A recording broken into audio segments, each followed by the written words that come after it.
Good morning, everybody. My name is Raj Mehta, and I'm the Vice Provost for International Affairs at the University of Cincinnati. On behalf of the University of Cincinnati and all our partner institutions, I would like to welcome you to today's conference. The conference theme is very timely because it talks about the best practices for innovative teaching and engaging students during this COVID 19 pandemic. The 10 faculty members who will present today come from many different countries, including the US, Germany, France, India, Morocco, Croatia, Colombia, and Canada. And they provide a very multidisciplinary approach to how they reimagine their classroom for this experience for their students. I'm thrilled that we are able to offer this conference today or host this conference today. I would like to thank Professor Vamadeva and Jenny Sutmoller for all the hard work they've done to put this conference together. I would also like to thank the Information Technology Solutions Center for rebuilding the infrastructure and the platform to host the conference today. I hope you have a wonderful experience and we learn a whole lot from our 10 esteemed colleagues. Thank you so much.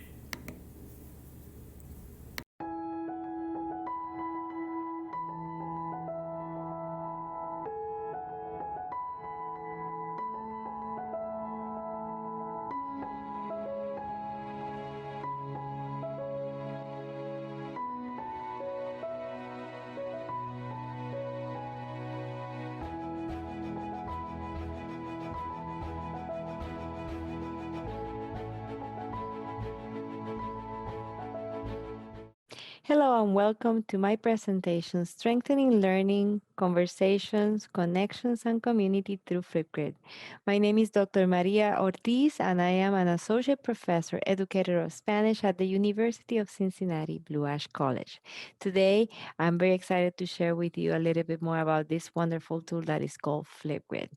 But first, let's just think a little bit in terms of how e-learning has been transformed as the most have way of learning now during COVID-19 times.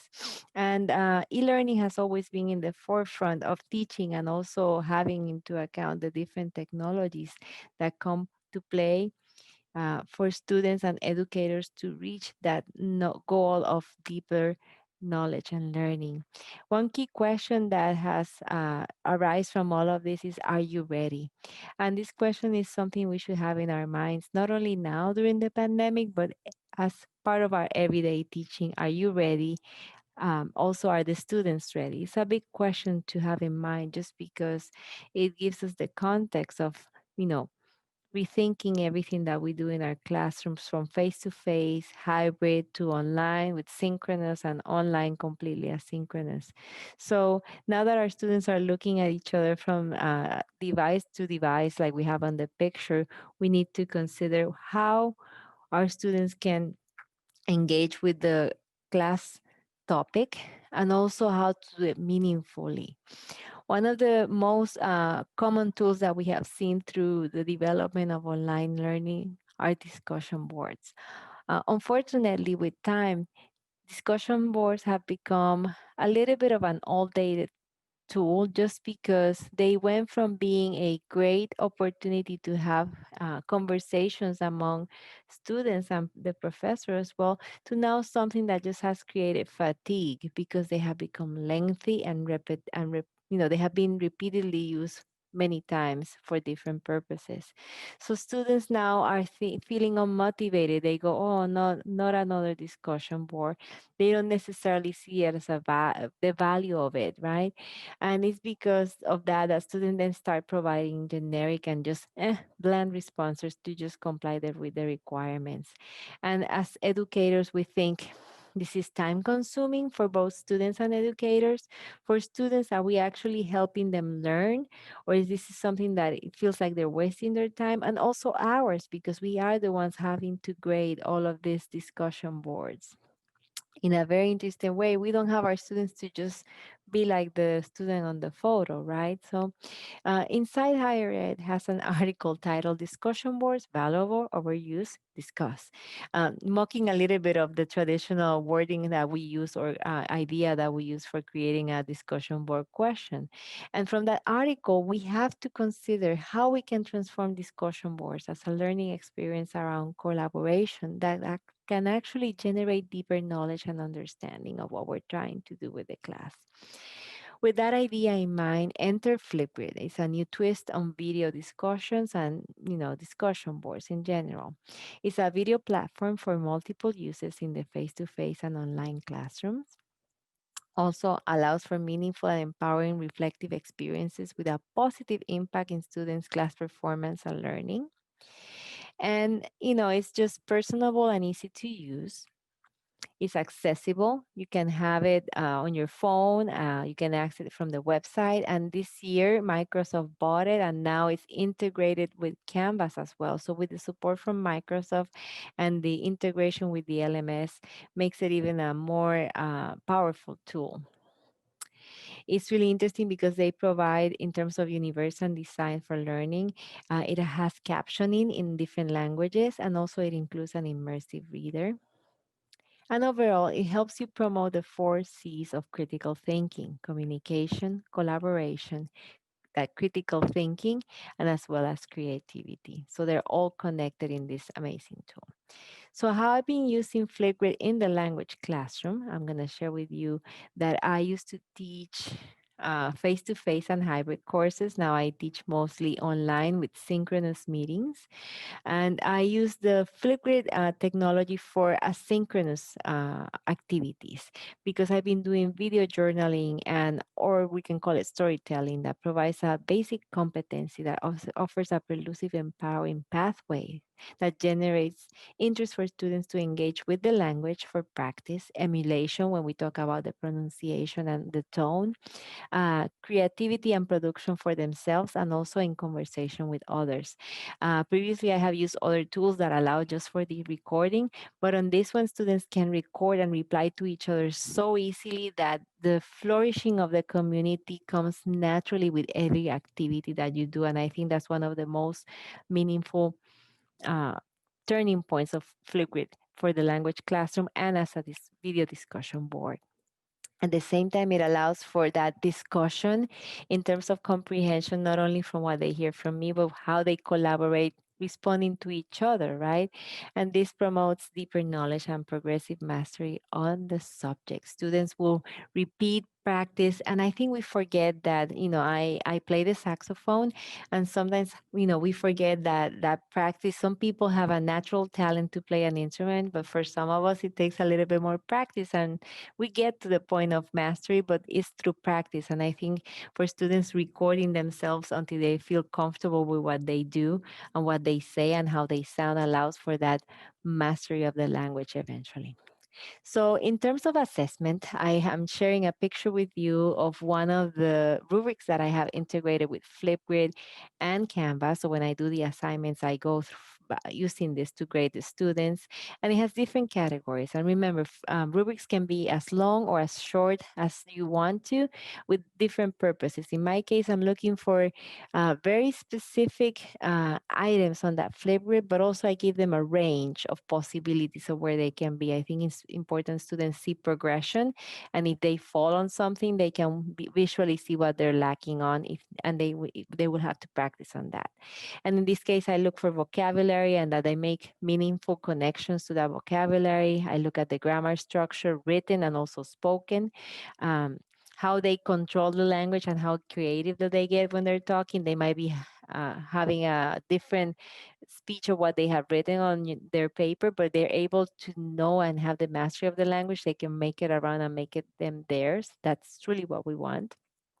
their comprehensibility in terms of what I say to them, and also comprehension when listening and talking with their classmates. And above, the last one is just the overall completion of the task.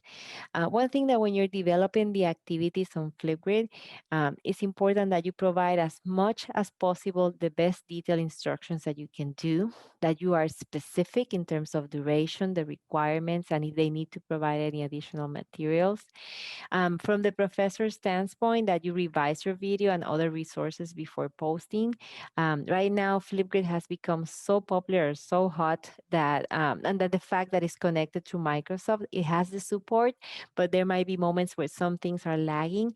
And if it's lagging from your side, it might be that there is a possibility that students might have issues too. So you don't want to leave them hanging in there. Also, be very open in terms of like if something is not working, that you can have an alternative for them. In the same way, think of providing support links for students troubleshooting. In this sense, Flipgrid is very good in terms of making everything just steps, not long processes. The integration for the Canvas takes a little bit longer, but that's for the professor side. Once you set it up, it's just you breeze through it. But for the students to feel like they will have someone supporting them. And also, in certain moments, be okay. Allow for students to have the option to have the camera off. Depending on our student situation, some of them might feel very conscious about themselves, even though this is a generation that has been born into or forced into technology in a way. So I think that if you want to see results, if you want to take a break from that, unless you need it, you can allow them to have their camera off. And above all, about provides rules and details about student behavior. I tell my students, be dressed, have good light, don't say anything inappropriate, respond respectfully, and also tell them that this they don't play by these rules, their video will be deleted, or you can just turn it off so you can keep it, but they won't see it. But also because I think it's that sense of civility that is so important, especially now that we're talking with each other through this asynchronous way of recording messages for each other. That should be number one, that we keep that a sense of civility and respect for each other, that we can agree to disagree. Now, this is the fun part of Flipgrid. I would recommend that you create a Flipgrid account using your UC credentials or your university credentials, and then connecting that same way with your LMS. In our case, we use Canvas. It just once you integrate it, it's super easy to go with it. But just have in mind that I recommend that you create first the assignment on Canvas and then go to your page on Flipgrid to record and do the other options that are part of it. So in that sense, make sure that you can have different things. You can record your own video, you can upload one, you can use one from YouTube, you can just ask a student on the box here and ask them to type a link and say, go to this web page, read this article and provide a response. So there's many possibilities of doing that. Consider what the Brave in the Attempt.com is sharing with you. We can use it with teachers and students. You can use it as introductions, discussions, video diaries, announcements, brainstorming. You can ask them to solve problems, create stories for Flick Classroom, or simply just to communicate as an open board where they can leave messages for each other. So as part of the presentation, just a few samples. This is one where you can see how you can not only integrate Flipgrid, but also contextualize it in the reality of what we're living. This one was related to a specific grammar point and how they relate that to the pandemic. You can also create private or closed assessments like this one. I have a quiz, and in this case, you will see that little hand pop up for the quiz, meaning that I only will see the videos. And that way students can they don't have to interact with each other. It's just a close-ended activity with you. And for the people and for everybody that is data driven, the cool thing about Flipgrid is that, if you could need to check, you can review and connect and download the data of how many hours of engagement, the students' comments and their text. So it interprets the text for you. So as we get close to the end of this presentation, the most important thing with Flipgrid is that you use it effectively to provide feedback, timely feedback in different areas, from opinions, responses, ideas, advice, also as a survey. So I think when you reply back, because you're able to reply back to them publicly or privately, it's important that you think of that feedback. And in terms of the students' words, these are just some comments from my summer 1014 Spanish class, where they just commented in terms of how they benefit from Flipgrid because they were able to improve their listening and writing skills, as well as a necessary way to be connected with the professor and the classmates. And also for another, it was just it taught me listening and reading comprehension more in depth. So the value of it is there in their own words by the students. So, in terms of some key takeaways from this presentation, Flipgrid provides an innovative and exciting way to have more engaging and effective asynchronous discussions. Video discussion boards empower the students' learning by providing a space where students can share their voice and their knowledge while creating and strengthening an online learning community. And then the final one, the COVID-19 pandemic has tested and challenged our abilities to create exciting, thoughtful, and meaningful learning experiences for our students that must transcend the walls of traditional classrooms and should relate even more to students' life experiences. So, on that note, I want to thank you for spending these last few minutes with me talking about Flipgrid.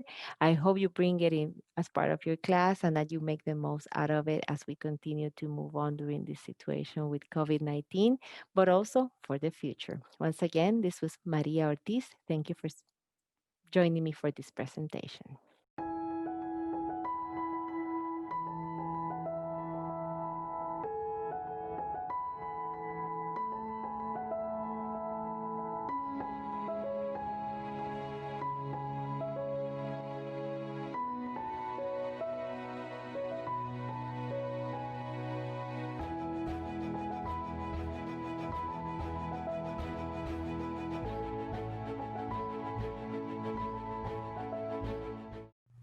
Hi everyone, my name is Corinne Faucheux.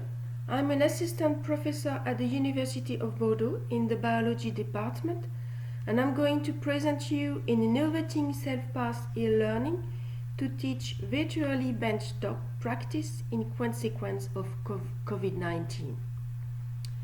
So what's happened 7 months ago? At the beginning of this year, the way to teach benchtop to students was in the practical room face-to-face. After the COVID, in France, we stopped face-to-face teaching the 16th of March. And the question was, how to teach and practice benchtop technique outside a practical room. At this time, we got two solutions, the video and the text. But they presented several disadvantages. The video is too fast, students get too much information in a short time, and finally they quickly forget. Concerning the text, usually texts are too long, a bit boring, and students' attention quickly lost. Beyond technical work, educational experimentalization is, above all, a learning that must be interactive between student and a professor, and also between students. It's a unique opportunity for them to ask a lot of practical questions, like what is the rationale of the experiment, how to do, with what type of material, which solution, and so on. Our goal was to reproduce this interactive exchange and question through e-learning. Finally, we decided to associate text and images, but with a slow movement, the comics. And I'm going to show you the efficiency and all advantage to use comics. We decided to call this way to teach virtual practical work session the COVIB. The COVIB for Comic Virtual Benchtop E-Learning. And a logo was created with the help of a graphist. To explain and detail a COVIB, we created a concept map describing all steps needed to generate a COVIB and all advantage to use it. First, around the COVIB concept, you've got tools we use to create a COVIB shown in petals, like different sort of bubbles, the speaking bubbles for the teachers and the students, the thinking bubbles, usually for students, we use images, flashbacks, and humor. And all these tools to respond to 4 principal questions: how to do, which is how to perform a technique during a particular session related to images; what to do, the different steps needed, for example, a protocol in biology described as a text in bubbles; what to ask, related to questions that students usually ask; and what not to do, related to all mistakes that students usually do during a practical work, and this is related to the teacher's experience. The outside of the cycle show you all the advantage using comics to teach practical work, and I will detail this point in the next slide. The first COVIB was created to teach a technique used in cell biology during the lockdown, the immunocytofluorescence, which is an immunostaining using fluorescence on fixed culture cells. This practical work session was given for students at the undergraduate program of Bordeaux University in life science, but the COVIB can be applied not only for biology. The last image is the result of the experiment at the end of the COVIB. In the next slide, I'm going to show you how to design a COVIB. Let me introduce you the student. First, you must choose the actors and then how to represent them. You can draw your own actors, but you can use images from the net if you're not good in drawing like me. In this slide, you will see several tools. Several images have been drawn to show benchtop practice, but you can use the images a career during face-to-face practice work. A comic is not static, and the fact of moving from one image to another one symbolizes movement and therefore benchtop manipulation. In this example, you respond to 2 questions: what to do and how to do. The COVIB allows students to learn at their own pace. They can very well linger on an image to well understand it, and also taking their time to read the associated text, because sequencing promotes understanding that increases interest and curiosity. Here you can meet the professor that gives the instruction in speaking bubble. The student has 2 options: ask questions and show possible mistakes and doubts that it could express in thinking bubbles, and this is linked or related to what to ask and what not to do. These thinking bubbles are also related to teacher experience, a career during face-to-face practical room. Another tool of the COVIB is flashback.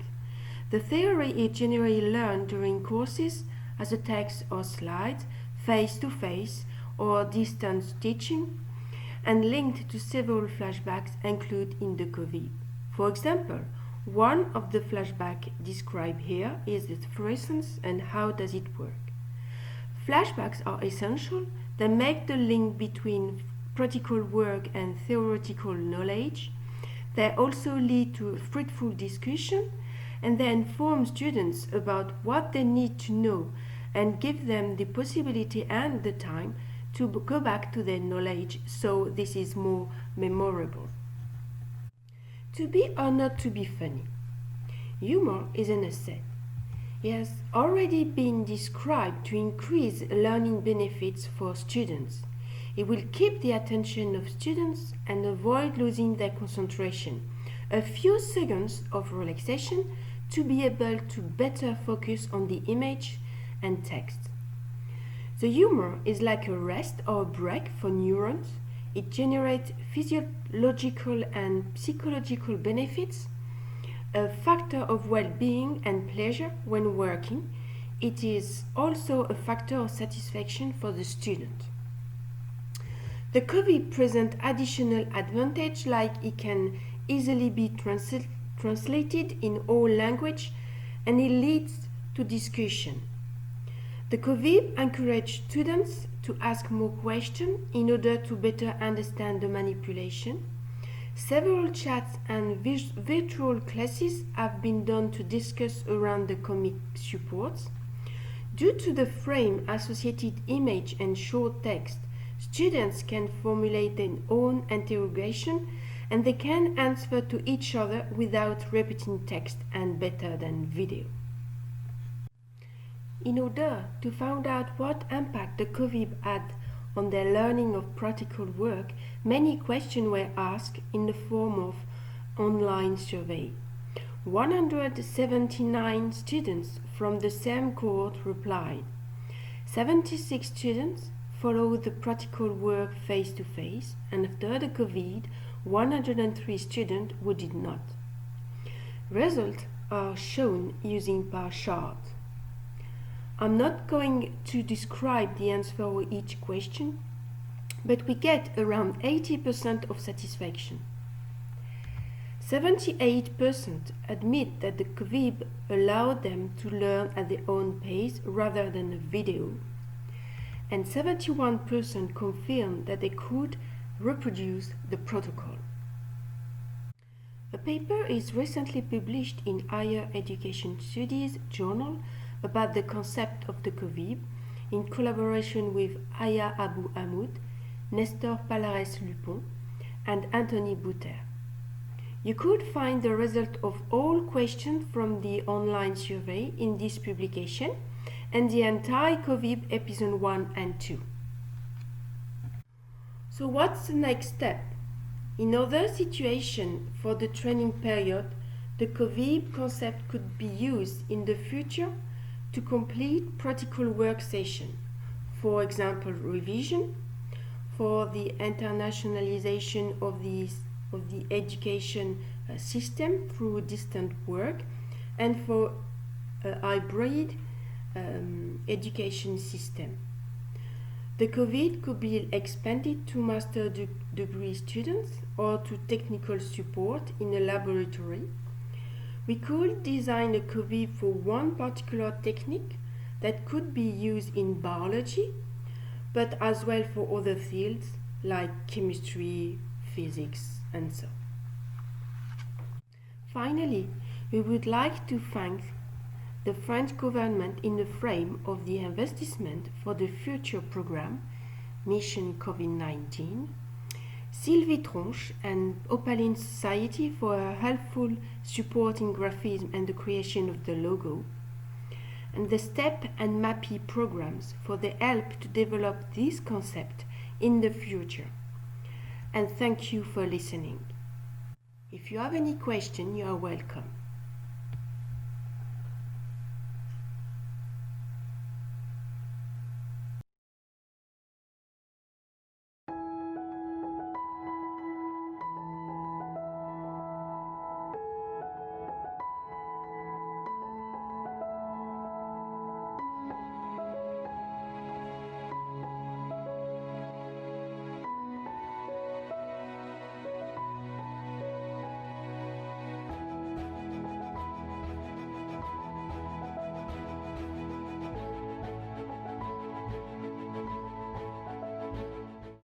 Well, hello and welcome to our presentation on redesigning a transatlantic fellowship program. We are excited to be part of the virtual mini conference on best practices for teaching and engaging students during the COVID-19 pandemic. Thank you to the University of Cincinnati for organizing this conference and for hosting us. My name is Peter Rosenbaum, and I am the Executive Director of the University Alliance Ruhr office in New York City, and I'm joined by my colleague. Hello, my name is Langdo Huang, and I'm the current intern of the University Alliance Ruhr. Wonderful. Thank you, Long. So we want to talk a little bit about who we are and give you an example of how we turned one of our fellowship programs, an in-person fellowship program, into a virtual a certificate program. We want to tell you a bit about how we redesigned the program, what tools we used, what cultural events and academic components we added to the program, and we'll give you an idea about the outcome and what we plan, with this program in the future. Let me tell you a little bit about who we are. The University Alliance Ruhr is a regional consortium of Ruhr University Bochum, TU Dortmund University, and the University of Duisburg-Essen in Germany's Ruhr Valley in the western part of Germany. We have about 120,000 students, 1,300 professors, and 14,000 researchers. We are one of the biggest academic hubs in Germany, with 13 collaborative research centers, close to 600 degree programs, and 2 liaison offices, one in New York and one in Moscow. The fellowship program that we want to tell you a little bit about is a transatlantic 2-month program for a small group of highly talented students, all of them advanced BA, early MA students from Germany, from our 3 universities. They come from all kinds of majors and minors, so there are STEM majors, social sciences, and humanities. We, for this program, collaborate with partners, industry partners, companies, but also chambers of commerce, international organizations, and universities. The companies and international organizations in the tri-state area usually provide us with internships for our students. Traditionally, the program consists of a 2-week skills seminar and a 6-week internship. This year, we decided not to cancel the program, but postpone the internship part until next year or until students can travel again, but keep the first part and turn our 2-week skills seminar into a 3-week online certificate program that consists of a 1-week entrepreneurial boot camp and a 2-week skills seminar, and includes intercultural workshops and virtual excursions. What are the goals of our program? The first goal, of course, is to provide a group of highly talented and skilled students from the University Alliance Ruhr with the opportunity to expand their global portfolio. We use this program to strengthen and build transatlantic relations with American companies and organizations, and it actually is also a great tool to strengthen our regional regional network with companies and organizations, because many of them have branches in North America. So that helps us to also get internships for the counterpart of this program, which is the Ruhr Fellowship Program, a program that we offer to American students. So this is both a great tool to strengthen relationships in North America as well as in the Ruhr region. And last but not least, of course, we use this program, we use our talented students to promote the Ruhr area as a hub for innovation and scientific research. Long is going to tell you a little bit about how we redesigned the program this year. Exactly. So by organizing an online certificate program, we had to think about the following stuff. So first of all, we wanted to develop a virtual certificate program that is also credit bearing. We also had to ask ourselves how to motivate our students, because they weren't there in person, but they will only see a program through a screen. We also wanted to organize meaningful cultural events and intercultural training. And we asked ourselves how we could achieve group engagement in an online setting, and how to build team activities. So as for the tools that we use, the 3 major ones was, first of all, Zoom. because our seminars and our workshops were held via Zoom. We also used the feature breakout rooms from Zoom for interactions between the participants. And it is also noteworthy that all our cultural events like the New York City tour and one of the virtual museum tours were also held via Zoom. The second app we used was Slack, which is a messaging application. We used Slack to upload pictures and also group projects of the fellows. And Slack was used for group projects. The group projects were coordinated through Slack. Third, the Google Classroom. The fellows had tasks and reading materials that they had to read before the seminar started. And these tasks and reading materials were uploaded to Google Classroom. And the submissions of the fellows were then collected and distributed to the speakers. So how did the seminar and workshop unfold? We used group projects and also group tasks to encourage teamwork and for the fellows to build interpersonal relationships. For example, there was the live case work block where the fellows had to do some consulting for a company. There was the Rube Goldberg Machine Challenge where they had to work in teams to build one of these. And there was an American themed cooking competition where everyone participated once again in teams to strengthen the team spirit. And if I may add, the cooking competition was a lot of fun. So Long, my colleague, came up with really interesting regions, and we created 3 or 4 teams of with our fellows, and they created regional dishes and turned their cooking experience into short films. So there was a lot of fun to do with them. Some of the workshops that turned out to be particularly engaging and rewarding were a Design Your Life workshop, which is kind of, which was an introduction to design thinking and how to apply design thinking ideas and principles to planning your career. We had workshops with a very practical focus, like how to write an American resume, how to negotiate in English, how to build your personal brand, and make a good elevator pitch to introduce either your research or yourself or your product. And of course, we also had a career counseling session on how to build your global network and global career. Long is going to tell you a bit about our cultural events.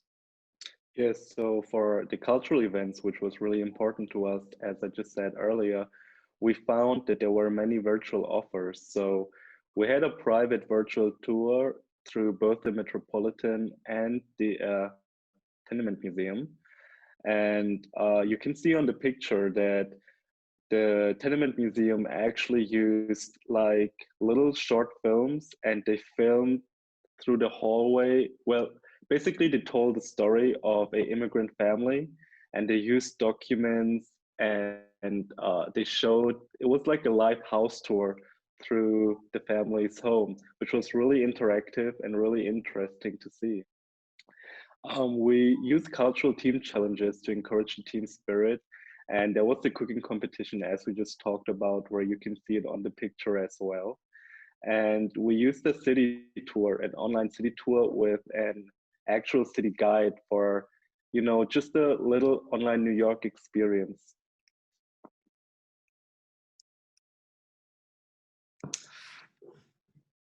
Great. Some of the challenges that we faced during our 3-week online program were, of course, connectivity issues. I'm sure all of you are familiar with those. There were some technical glitches. We actually had to cancel one session because of a power outage. There was a tornado over New Jersey. Those are things that happen and didn't necessarily disrupt the program severely. Time management, we noticed, and we went through the feedback of our fellows that sometimes the schedule was a little bit too tight. We did not schedule for enough breaks. Our assumption before the program had been, you know, we want to add as much as possible to really make it a rewarding experience. But we realized that actually, particularly for online programs, sometimes scheduling for more breaks and less, is more. From time to time, and depending on the topic, we noticed that there was a little bit of a kind of a sporadic lack of engagement. But again, that was very much dependent on the topic, but also on the timing. So, towards the end of a 3.5, 4 hour virtual session, you do want to schedule some fun activity to bring back the attention of your participants. So as for the outcome of our online program, our fellows reported an overall really high satisfaction with the program as it was. They had a really satisfying learning experience and a great group dynamic. And even though it was an online program and they didn't meet face to face during the online program, there were still interpersonal connections made. And as you can see, our fellows and myself, we actually met at a dinner party in Essen because we wanted to meet each other in person as well. And it was a great time.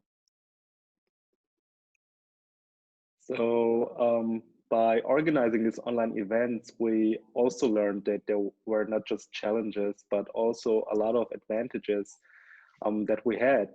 For example, the easy access, of course, because all that our participants needed, so the students as well as the guest speakers, was an functioning internet connection. But of course, as we just said, for the challenges, it wasn't always there. Another great advantage was the diverse panel of guest speakers. So because the guest speakers did not have to be there in person, we had much more flexibility, and it was much easier to recruit our potential guest speakers because we did not have to fly them out to New York City, but they could work from their homes and give their seminars from, the comfort of their homes. There are endless online possibilities. So all the applications that I just introduced to you earlier were free. And there is a wide range of online cultural events you can choose from. And of course, it is very noteworthy that the online program we did was much more cost efficient and also sustainable. There are no flights involved. We did not have to fly them over to New York. So the carbon footprint of this program was much lower than under normal circumstances. And the software, as I said, was also free. Thank you very much, Long. So how do we go from here? We of course realize that, the online program can never replace an in-person program. We will, once travel restrictions get lifted, get small groups of our fellows over to the tri-state area to complete their internship, the internship part of the program. But what we do want to do is we want to keep an online component of what we did this year as kind of a prep course for future in-person fellowship programs, because we realized that things like writing a resume, the intercultural workshops, can be done online before departure, and we can, then kind of streamline the program, the in-person program, once fellows are in New York. And we also will adapt some of the activities that we found particularly rewarding for other events that we organize, such as alumni meetings. So all in all, it was a very satisfying experience. I would encourage you to send us questions if you have any, or comments. Reach out to us. You can shoot us an email to office@uaruhr.de. Here are our contact details.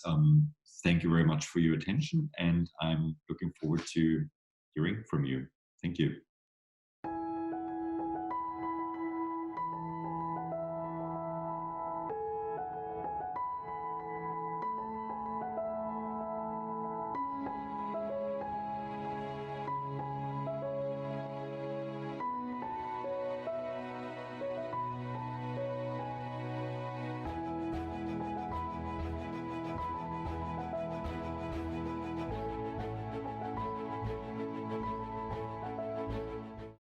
Greeting everyone. Before we start, I would like to thank the organizing committee of UC International Virtual Mini Conference for accepting my proposal and allowing me to share my research with all of you. My presentation, Applying Risk Management in Teaching and Learning, concerns the suggested theme, Best Practices for Innovative Teaching and Engaging Students during the COVID-19 pandemic. It is known that our way of work has been completely disrupted and unsettled due to COVID-19. From face-to-face learning to fully online, teachers and learners have been challenged to change and modify their way of functioning accordingly. This research unfolds the examination of risk management discipline in academia. It was conducted after the second semester of the past academic year, when COVID-19 has emerged and spread in our country. This case study was carried out on a sample of teachers in the university on both public and private sectors. Teachers have been challenged to implement and experience new ways of teaching, evaluate and assess their students' learning outcome. Mitigating risks in IT, as known, is synonym to following rigorous steps to solve or prevent these risks. As all the institutions around the world have been consigned to upgrade their methodologies in order to overcome these unpredicted challenges. But could risk management be the answer? Could it be applied to teaching and learning during a pandemic situation? The aim of my presentation of this mini conference is to showcase how universities have overcome or still challenged by many stepstones and whether risk management needs to be incorporated into universities' thinking and into their routine operation. Risk management is recognized as a process for identifying, assessing, and controlling threats around any organization assets. These risks can occur from various sources such as IT, finance, natural disaster, and certainly education. They can be predictable or unavoidable. So what is the best way to tackle them? And certainly, how can we address them within the emergency and a time bound?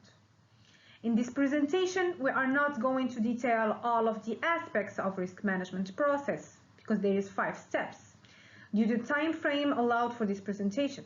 But still, we are going to present the different threats and vulnerabilities, do the analysis, and propose some solutions to mitigate these risks. Since our topic concerns innovative ways to address the teaching and learning experience during the coronavirus situation, the idea is basically to address potential hazards and deal with the consequences before they occur.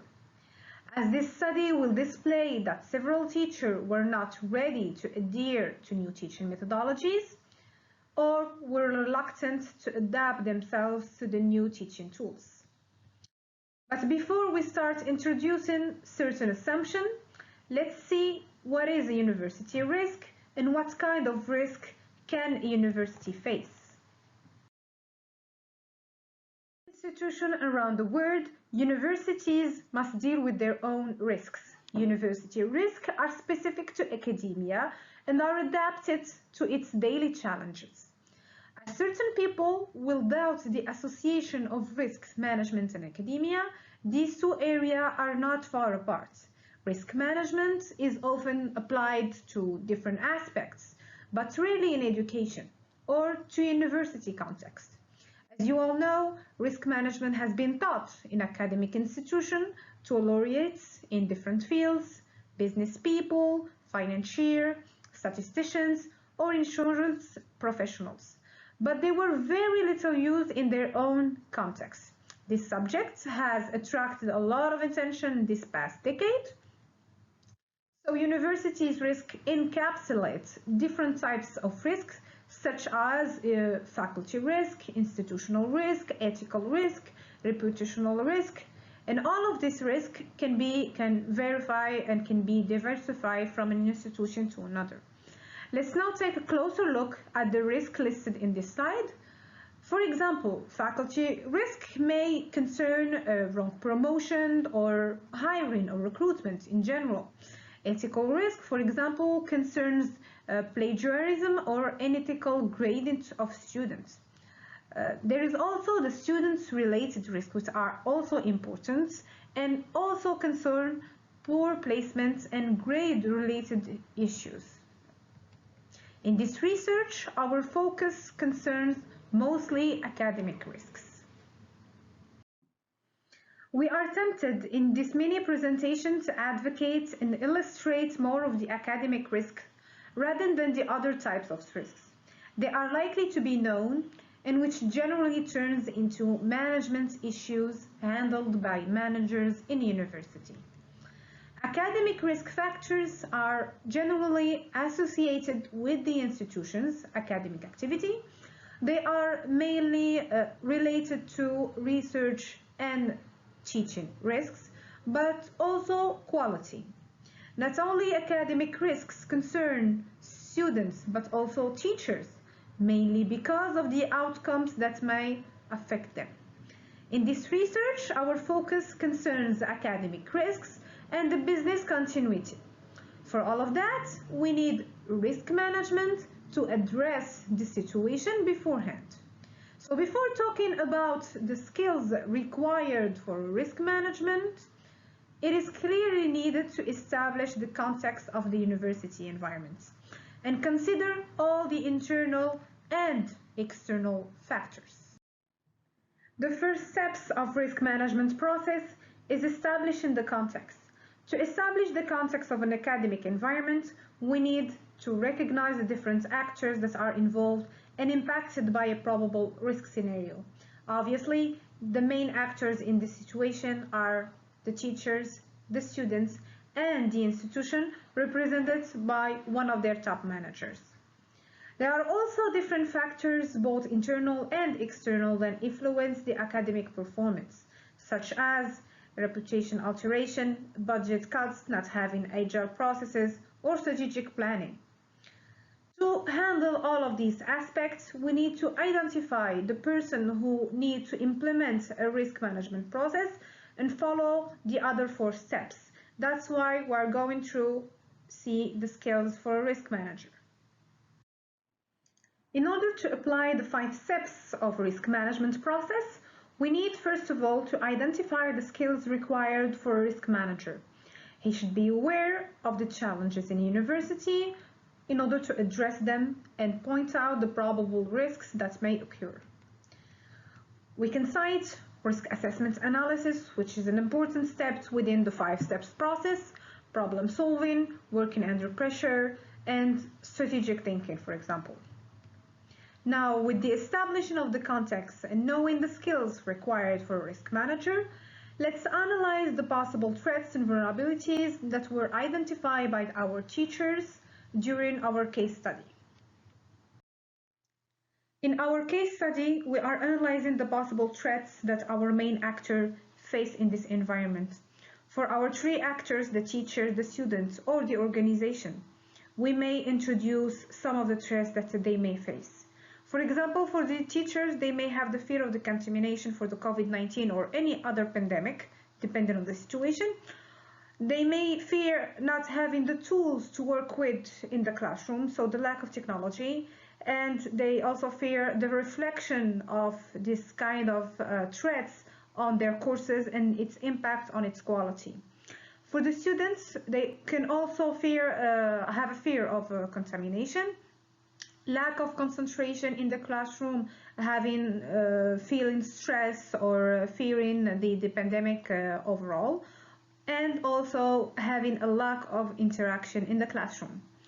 So for the organization, for the threats that may happen or may occur for an organization, it's having a lot of dropouts, people who are scared not to continue their education, or students who can no longer pay their tuition. Many vulnerabilities can affect our main actors in doing their work and having a good university performance. For the teacher, they may be unqualified for the new job or the new assignment they are given. They may be reluctant to change and adopt new methodologies or new technologies. They may be a lack of motivation due to other financial aspects, or having just fear and being stressed of the situation. For the students, they may have the fear of coming to the university because they are afraid of becoming contaminated or to contaminate other people.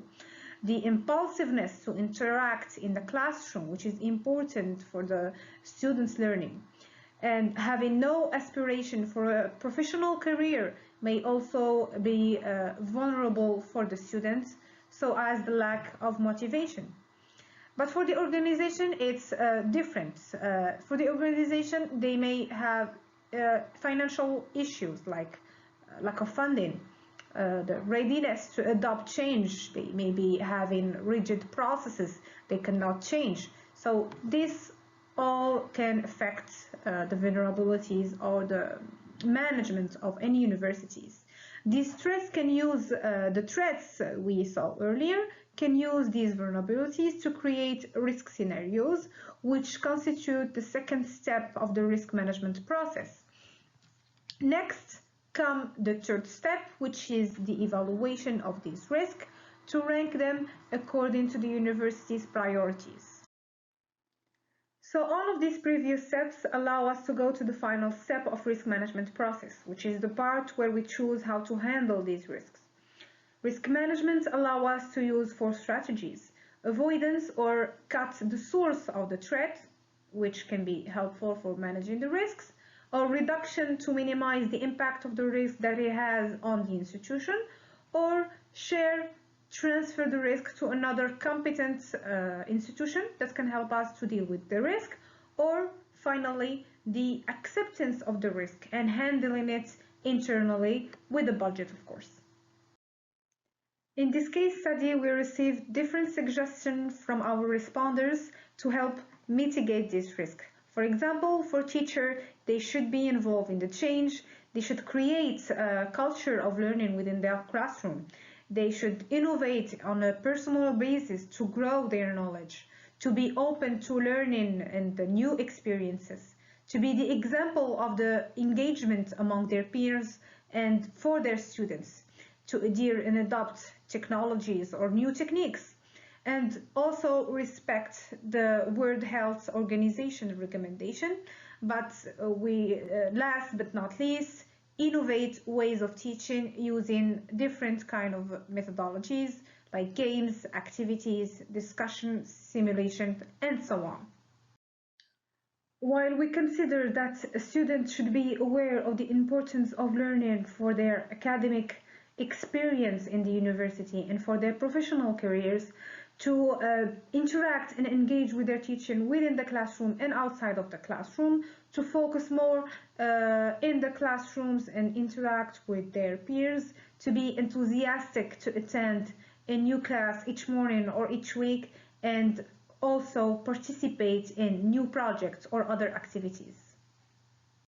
So first of all, for the organization, they should be agile. They should invest in training and tools, so new technologies in general. They should adjust their processes to be adaptive for any situation that may come, to promote diversity and inclusion within the university and within their classes, to lead the changes that may come, that may happen, and also encourage teachers for using new methodologies, hybridity, blended learning, global classes, and so on. And but also lead in innovation in higher education for the country in general. As a conclusion, institutions do not need to have all the answer to all risks they face, but they can be more aware of the increasingly wide spectrum of stress affecting them and thus be more proactive. In taking action, institutions can avoid what they can, but also prepare for worst-case scenarios in order to lessen the damage of events that are out of their control. Thank you all. Here is my contact information for any follow-up questions. Thank you. Please find in this slide a brief resume and also some references used in this research case study.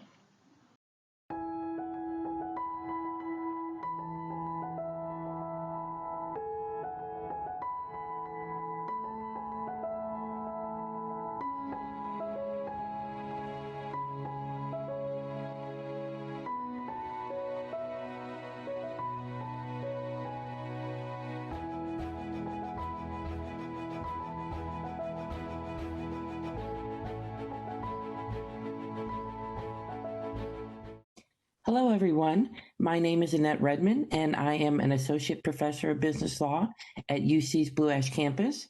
I'm honored to be part of UC International's virtual mini conference this fall that include best practices for innovative teaching and engaging students during the COVID-19 pandemic.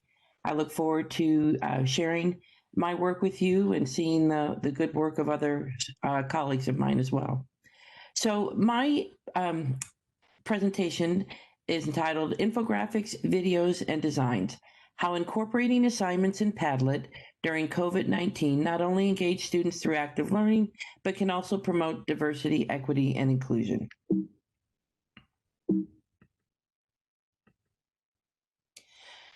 So again, Padlet in the time of COVID-19. So you'll see our little symbols here.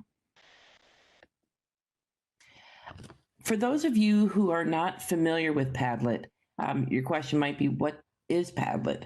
And the best way to describe Padlet is that it's a blank wall to post things like links, images, text, files, pictures, videos, etc. I look at it like a big canvas. So the types of assignments that I'm going to talk about today for using in Padlet are student-created infographics, short videos, drawings and designs, and we'll talk about so much more as well. So again, the first thing I'm going to talk about is student-created infographics. And for those of you who are not familiar with infographics, the best way to describe, I've got Merriam-Webster's definition here, is that an infographic is a chart, diagram, or illustration, as in a book or magazine, or on a website that uses graphic elements to present information in a visually striking way. Several of the students are already familiar with infographics. They've used them in K through 12, and there's also been a lot of literature now showing the effectiveness of using them in higher ed as well. One of the journals that I looked at talked about incorporating a research-based graphic design assignment into coursework challenges and encourages students' visual digital literacies. So specifically, the infographic assignment that I'm going to talk about is one that I used in my business law course. And we would have talked about employment laws by this time where the assignment was given to the students.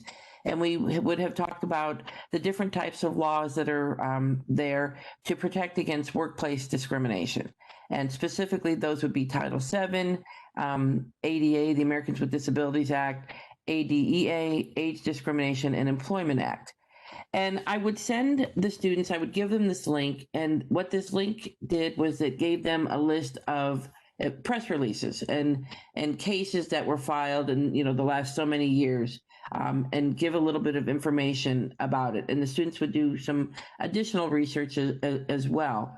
And in a minute, I'm going to show you my assignment rubric.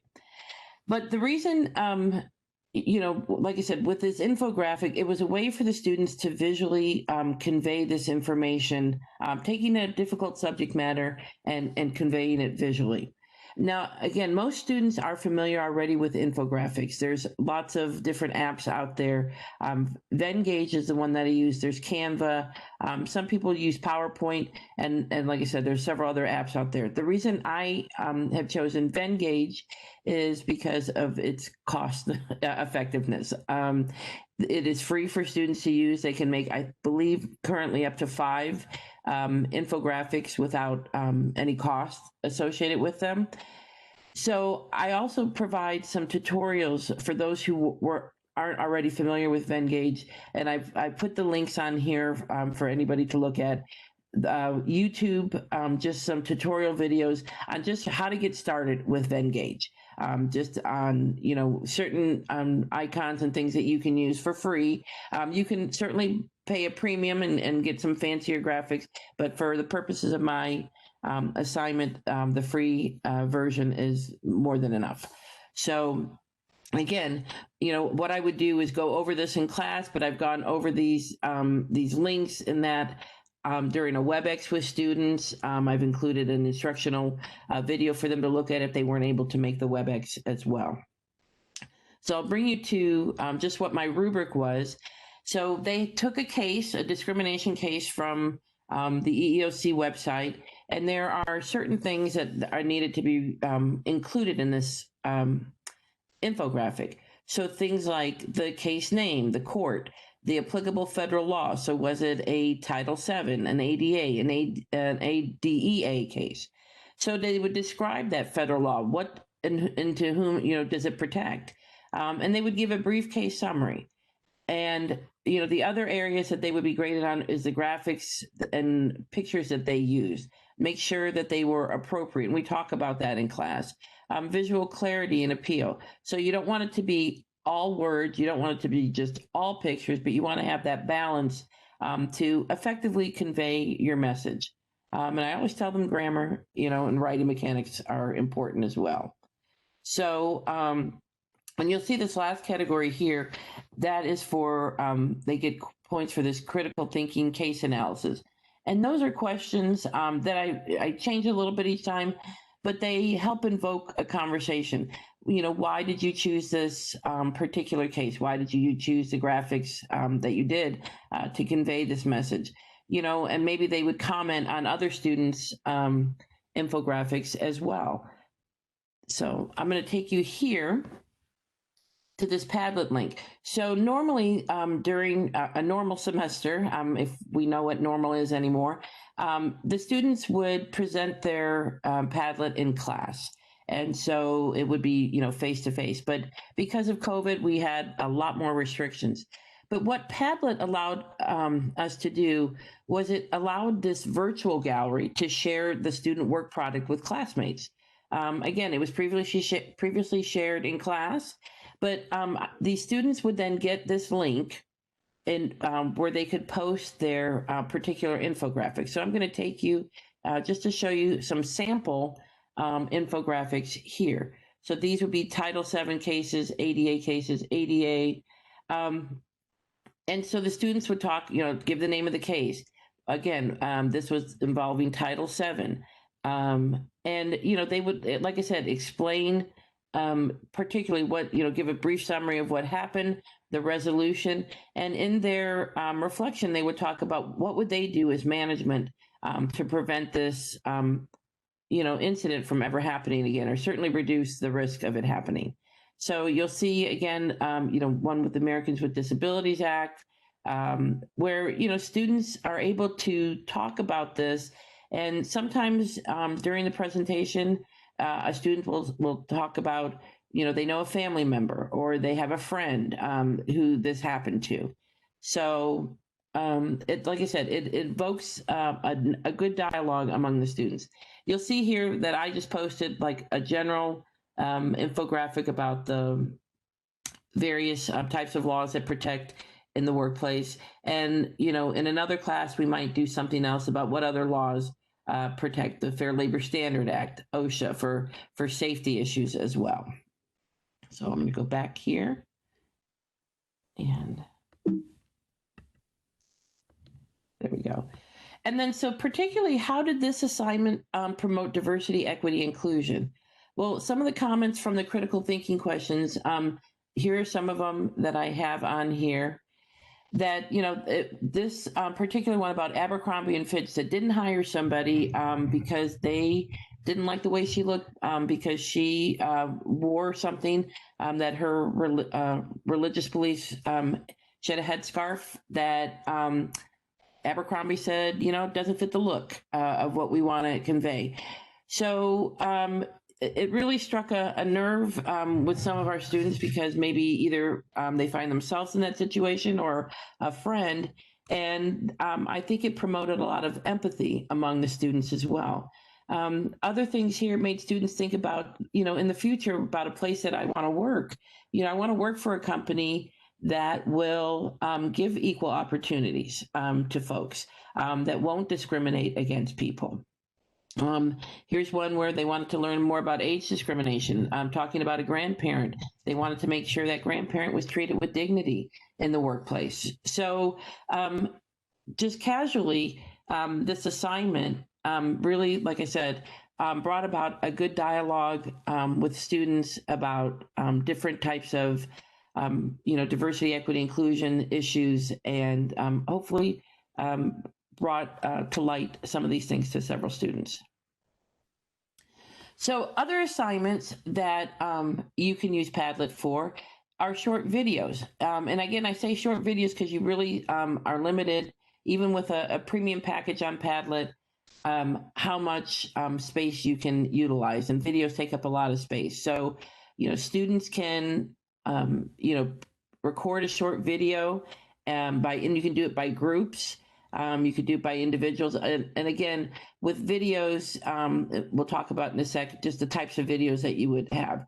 These particular videos were groups that did basically an infomercial on a legal topic. Other assignments could include drawings and designs. For this particular assignment in a class, I had the students create a company. And from that company, they created a trademark or a service mark. So their brand, their logo, and they had to, learn how to register with the U.S. Patent and Trademarks Office. But then they also got to share their logo with the class. And it was, again, it invoked a good conversation about other people's interests. And you definitely saw a lot of collaboration going on in class. So it was a nice thing that, people wanted to put out there, and they got to show their creativity, and the students seemed to really enjoy this, assignment as well. So again, other assignments, there's a lot of things you can do, so much more. So when you talk about pictures, during COVID, you could ask the students, share, everybody was getting a little claustrophobic from being in the house so much. So we asked folks to share a picture of something that made them happy. It could be of a person, a place, or a thing.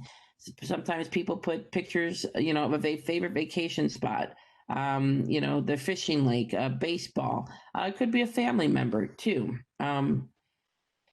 Padlet can be used for brainstorming and problem solving for different, whether it's groups or individuals. It can be with videos. We're talking about introductions, and people can introduce themselves to the class that way. Again, limit the size of the videos for Padlet. Padlet can be used as a suggestion board, even a current events board. And there are a lot of other things too that can be, that Padlet could be used for as well. So if you have any questions about any of the material, Padlet is, free. And if you have a lot, for me, I keep a lot of class assignments on it. I pay a small premium every year for it, but it's a great tool to utilize. And like I said, I hope you enjoyed some of these assignments. Thanks.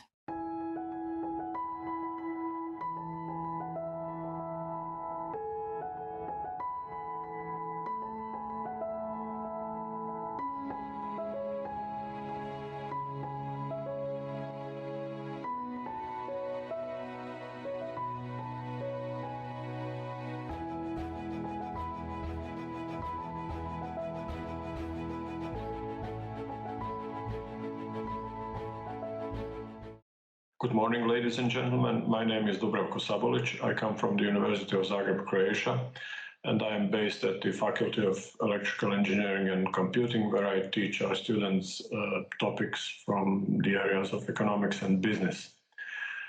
Before I start, I want to thank the University of Cincinnati for having me here at this virtual mini conference. And now I'm going to share my screen so that we can start with my topic, which is student attitudes and gender differences about fast switch to online learning caused by the COVID-19 pandemic. To give a very brief context, although you all know about it, the quarantine came in our country quite suddenly in early March this year, and our semester was already going. So we were kind of taken by surprise and had to move very swiftly. Luckily, the technology was not the problem, but we immediately realized that we had almost no content ready to offer. but we adjusted after a while. We immediately recognized some obvious advantages of online learning. Here's only one.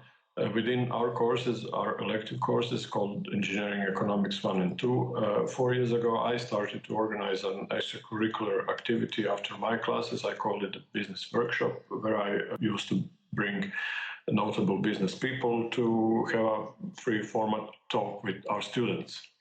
In the normal mode with physical presence, I was pretty much limited to the business people from our city or its vicinity. However, in the online mode, I could invite people from all over the world, and I did. So during the last semester, our business workshops hosted lectures from Canada, Finland, Split, which is another town in Croatia, but quite far from Zagreb. Then with guest appearances from the United States and Mexico, and all of that in just a few consecutive weeks. To cope with the quarantine situation, we had to restructure the grading system in our courses, yet we wanted to keep the class participation category. But how can you assess the class participation when you cannot have classes? The initial idea of observing the activity in online classes was not a good idea at all for a number of reasons. So in the end, we, the teachers, decided to compile and offer the students to choose among various surveys, each worth 5 points if fully completed. So for example, by taking 2 of those surveys, they could fulfill this class participation obligation and get those 10 points. One of those ad hoc surveys that I myself prepared had 53 questions, some of them related to the online learning and fast switch caused by COVID-19 pandemic, and I will focus on those questions and the answers we got. A few words about the sample of the students. We had a total of 197 enrolled in our course, Engineering Economics 2, that semester. Out of this number, 185 took actually the survey, and there was 36 female students and 149 male students. So we thought, okay, why not study the potential gender differences as well, and we did it, of course. How the survey was constructed, there was a number of questions. In fact, the questions were sentences with certain clearly stated assertions, and the students were expected to grade to what extent they agreed with them. There was a standard 5-point Likert scale with all its drawbacks. The points were coded by numbers 1 to 5 just for easier mathematical processing. And now I'm going to skip technicalities. You will just have to trust me that I did everything properly. Here's the full list of the questions related to online teaching and the switch caused by the COVID. I will not, of course, I will not read them out, but I will just briefly display them at the screen so that you can rewind and see them later if you want, or you can just send me an email and I will send the complete list to you. This is the illustration of the answers we got. In most cases, the answer distributions were not of a Gaussian normal kind. So to investigate the gender differences, we had to use non-parametric tests.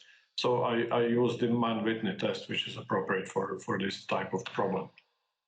And let us resolve the gender question very quickly. Basically, I found that there was no really significant gender differences in attitudes towards these things that we investigated. So let us not spend any more time on that. If you want to have some details, I can rush afterwards with them. To go to the other questions, which are perhaps more interesting, let's start with the question 33, which is the first in the series devoted to online learning and COVID switch. I will just briefly run through the students' answers, and then I will naturally reach my conclusions.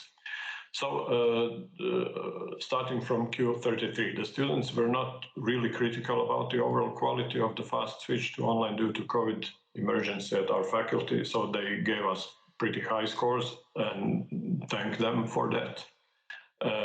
However, they were indifferent about their perception of change in the overall quality of teaching. We got almost uniform distribution of answers, so they did not have a perception of a big change in any direction. They valued the increased flexibility of their own time management by 71% of positive answers, which is, I believe, a very important message to us. 15% admitted that they only log into the sessions and then do something else, and 30% were not willing to provide a clear answer. Frankly, I expected these percentages to be higher, but they're not. Only 24% think that the educational process functions better in pure online mode than in pure physical mode. 42% were anxious and worried that it would be harder for them to pass the course in the pure online mode. In the overall sense, 40% do not prefer online mode, 41% do prefer it, and the rest, the 19% of students were indifferent. So in that regard, we have a big and sharp divide in attitudes. 92% of the students think it would be good to record all the classes because they would like to have them available when they have time for watching.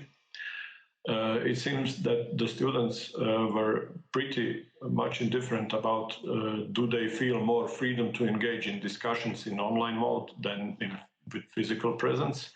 And they also did not feel that the possibilities for interactivity changed significantly. So in those two questions, we had pretty flat distribution of answers. 89% welcomed the recording of all classes, whether held online or in a classroom, and posting them on the free internet. 92% thought it would be good to record short YouTube-styled clips lasting up to 10 minutes with explanation of basic concepts in a simple, entertaining, and popular way. And this particular answer to the question 44 was the most positively answered. So the students obviously like this style of presentation of information and of knowledge they can see on daily basis on the internet and on YouTube and similar services, and they do. However, merely 33% of them would be willing to take part in creation of such clips together with the teachers, although it is really a big number. Because 1/3 of the students expressed the willingness to cooperate with the teachers in creation of the educational materials.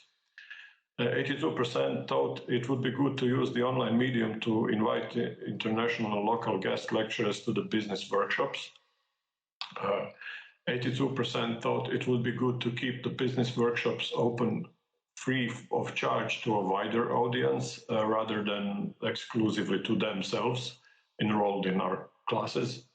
61% of our students would be interested in attending the non-compulsory business workshops online even between the semesters, so when there's no classes. And only 9% said they would not be interested in that, which is another important message. So they obviously like the additional content provided to them. And being able to use it when they have time and will and interest and so on. 52% expressed the openness to multidisciplinary topics and not only narrowly tied to the economics and business in the technology sector at our business workshops, and only 15% gave negative answer to that. This is another important information. I used to bring people from other industries, not only technology industries, to our business workshops. For example, I had one guest from the cosmetics industry, and the topic was how the lady in question sources her materials from China using Alibaba or similar services and not going to China at all. And it was pretty interesting to our technology-oriented students. 71% would like the online mode to keep coexisting with the classical classes after the COVID pandemic is over. 63% would like the faculty to develop real full online courses while maintaining a high standard of quality control in them as well. 71% would like that the business workshops delivered online keep coexisting with the physical ones because it is easier in that way to invite foreign guest lecturers which are very interesting to them. And for the end, I'd like to share some highlights from the answers to this freestyle question Q53, which basically read, say whatever you want to say. One of the students said, if students would record the educational short clips, they would be much more interesting to watch. And those students could learn a lot when preparing for that. The teachers could jump in if we get something wrong. Then the next one said, technology students like the things they can touch, squeeze, stretch, and develop some theory in an inductive way from that. You should use the optional recorded materials to try to do that with your economic stuff. Then the next one. I enrolled in this course because that was the only way for me to get some economic education, and I would like to continue to do that. More particularly, I would like if you organized workshops or even projects about the digital marketing, and I would like to take an active role in them. That reminded me on some of the reasons that I decided to start these business workshops 4 years ago. I mean, it was not totally altruistic. I myself had an interest of meeting all sorts of people that come to us and talking about their business stories. So it is really interesting and engaging, and it is totally non-compulsory. And students tend to like this type of content provided to them. And the last comment, which I'm going to share with you is, I think that most of us do not have a clue about anything regarding economics and business, and that it will not get any better with just learning stuff from the books. Therefore, I really like the idea about creating short video materials so that we can see how theoretic concepts relate to practice. It is easier to learn things that way. So that led me to my conclusions. The students like using the advantages of technology for learning and increasing the flexibility of their own time management. It is about the content and not technology itself. The students are aware of the need to get quality education. They, however, would like less conventional ways to sort of penetrate our learning practices and methods. They like openness to the real sector, to international immersion, and continuation of coexistence of the two modes of learning after the pandemic is over. And finally, there are no notable gender differences between the female and male engineering students regarding the basic issues about the online learning. So for the end, I think it would be worth to make a wide and well-designed investigation of student preferences regarding modernization of education, maybe even on an international level or in international cooperation. Thank you very much, and I'm looking forward to your questions.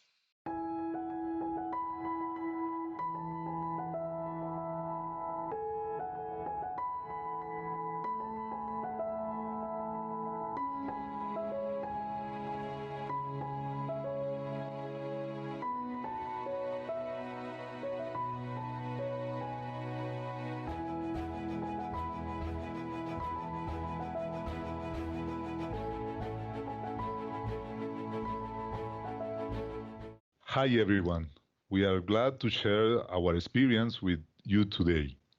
My name is Ignacio Sarante. I am a medical geneticist and professor from the Javeriana University.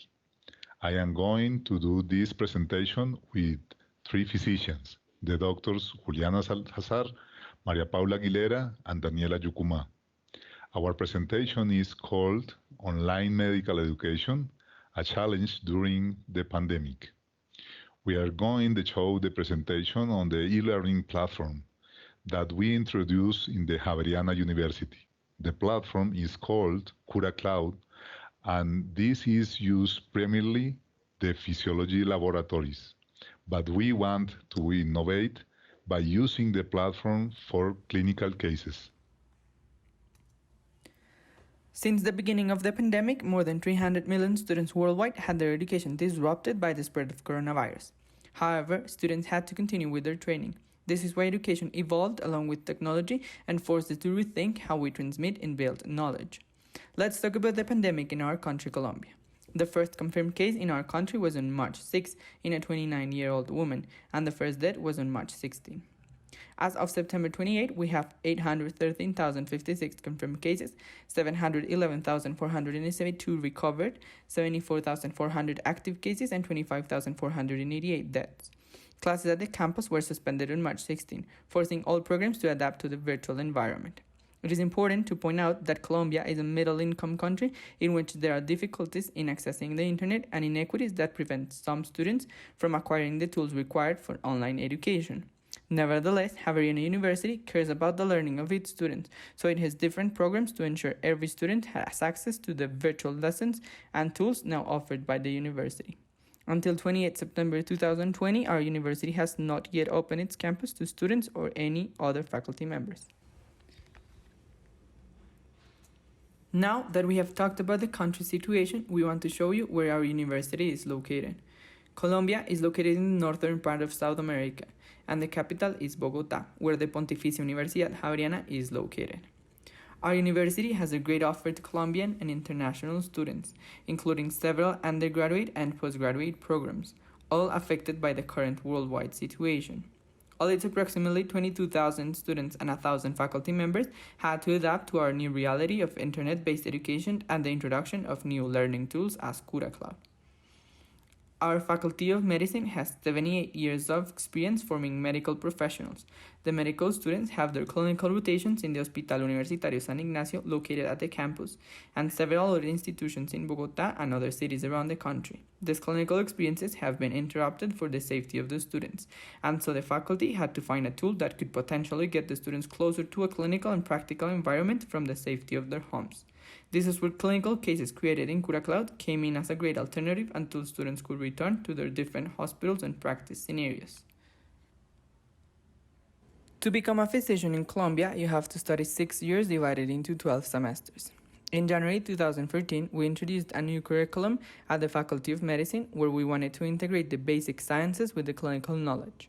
In this table, we can see how the different semesters are distributed throughout the entire undergraduate program and how every semester has at least some participation of each of the individual components that are divided into scientific foundation, clinical practice, ethics, communication, and public health, and finally, some elective subjects that the university offers from other of its undergraduate programs so that the student has access to knowledge different from medical practice, like for example, a class imparted by the Faculty of History or Art. In our normal educational scenario, this entire curriculum is transversed by the weekly application of clinical cases that pushes the student to apply clinical and non-clinical knowledge. These cases are implemented since the first semester in the attempt to encourage students to integrate their clinical and non-clinical knowledge in their future practice. For this activity, we invite specialists and faculty members from different knowledge areas to answer questions and give feedback to the students while they solve the case. But due to the pandemic, this had to be developed virtually, and for that, we started using Cura Cloud. Cura Cloud LT is an e-learning platform managed by 80 instruments, which has 500 editable lessons ready for the use of medicine and nursing classes. This platform creates an active learning environment where students can learn anytime and anywhere they want. They can do individual or group work. All of this increases the motivation of students, making the process of learning something fun. On the other hand, the platform gives the possibility of creating original and interactive clinical cases, letting other people from diverse areas contribute to the case. Cura Cloud has many incredible features. You can grade each question and their lessons. Also, you can see live analytics for the whole class or for each student. This analytic will show the total duration that the students spend on the lesson, how much of the video they watched, and many other things to evaluate their progress. Now that we explained to you what is Cura Cloud, we want to show you how we use this platform for our entire Faculty of Medicine. As said before, this platform is mostly used for physiology laboratories, but we decided to use it to fulfill our objective of teaching clinical reasoning through clinical cases. First, as a way of keeping the students active while the pandemic, and then as a complementary tool for the classes and clinical rotations. This is why we created interactive clinical cases from all the medical subjects we have available in our university. We introduced CareerCloud on August 1st, 2020, and until today, we have developed 167 clinical cases of different subjects for medical students. Some clinical cases are original and others are adapted from the platform. We have had the participation of several faculty members that have been able to work individually and in teams to create all the content that we have now. In the table, you can see the number of cases we have developed and the number of cases that are in progress. On average, each week we're creating approximately 10 clinical cases, and our goal is to have 200 clinical cases for December 2020. We started creating clinical cases for each specialty. These cases took into account the context of patients in Colombia and allowed our faculty to create a collaborative environment between different specialties. We want to show you a short video of one of our professors and one of our team members sharing their experience with the platform.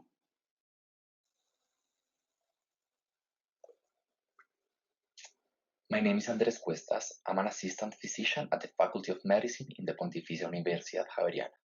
I believe that the strategy implemented by the faculty, besides from being innovative, allows students to maintain constant and uninterrupted learning.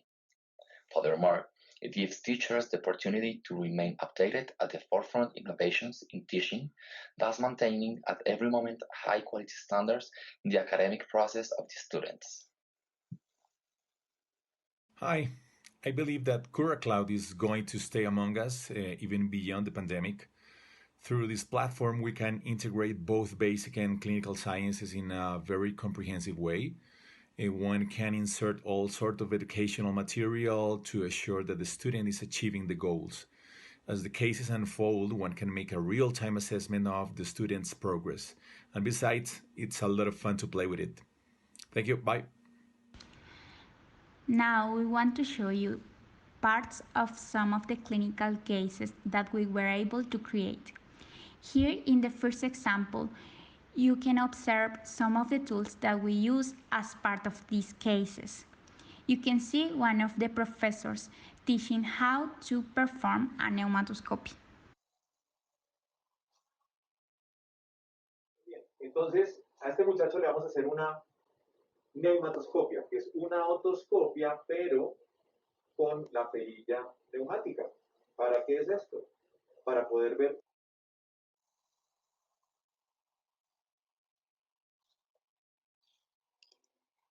As part of this same clinical case, we also develop interactive questions where the students has to match the structure and its name, as you can observe here.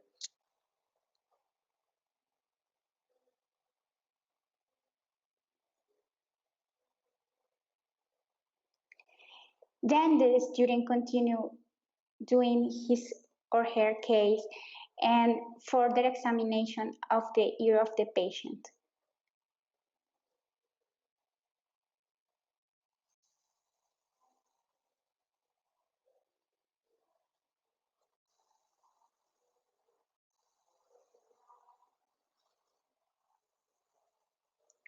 We also wanted to share some of other examples that we employed as tools of our clinical cases.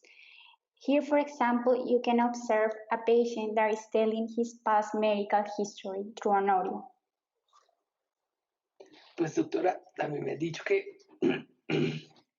yo tengo rinitis alérgica y me mandaron en algún momento unos sprays, pero yo no me acuerdo del nombre.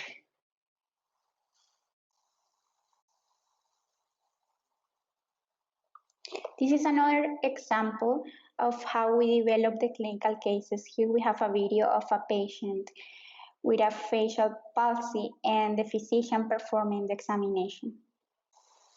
¿Hace cuánto sufrió la pérdida del movimiento de la cara? 2 meses y medio, doctor. 2 meses y medio. La frente hacia arriba, por favor. Cierra los ojos sin fuerza. Con máximo esfuerzo.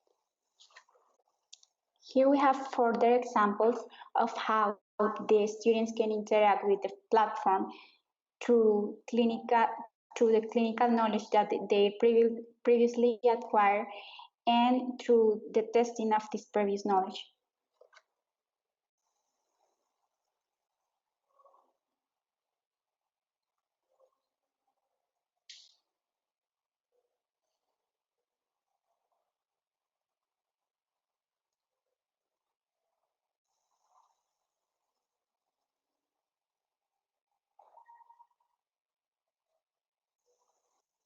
Here's an additional example also of another test that was performed in a patient and where the student got the opportunity to test the knowledge that they are supposed to acquire.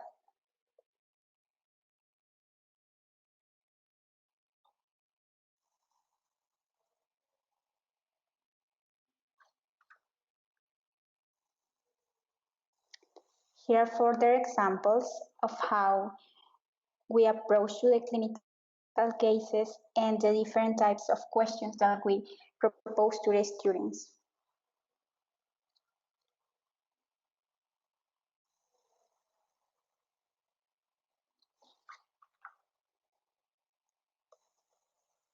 This is another example of the interactive material that was created by one of the professors of histology.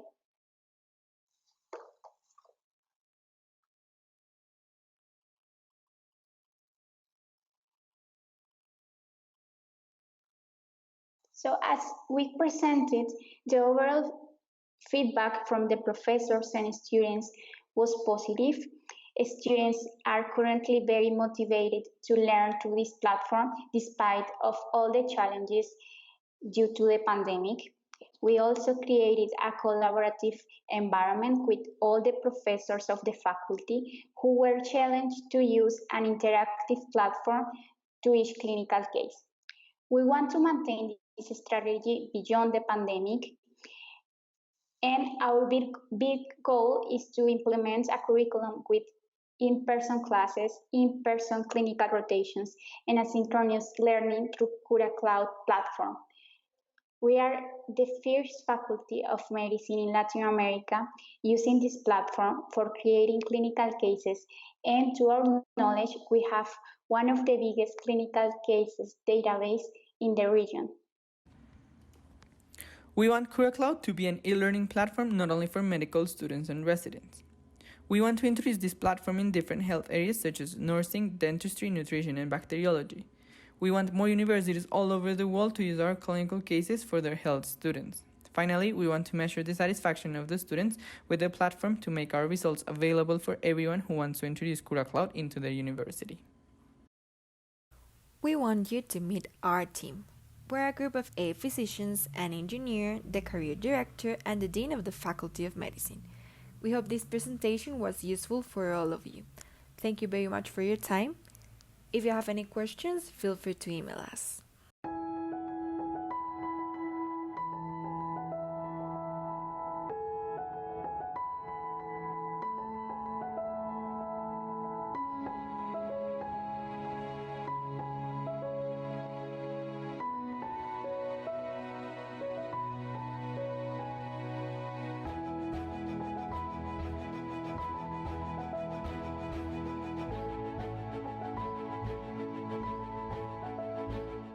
The power of routines, applying strategies for at-risk students to online teaching. I am Anita Rao Mysore, Associate Professor, School of Education, Christ, deemed to be University, Bangalore Central Campus, India.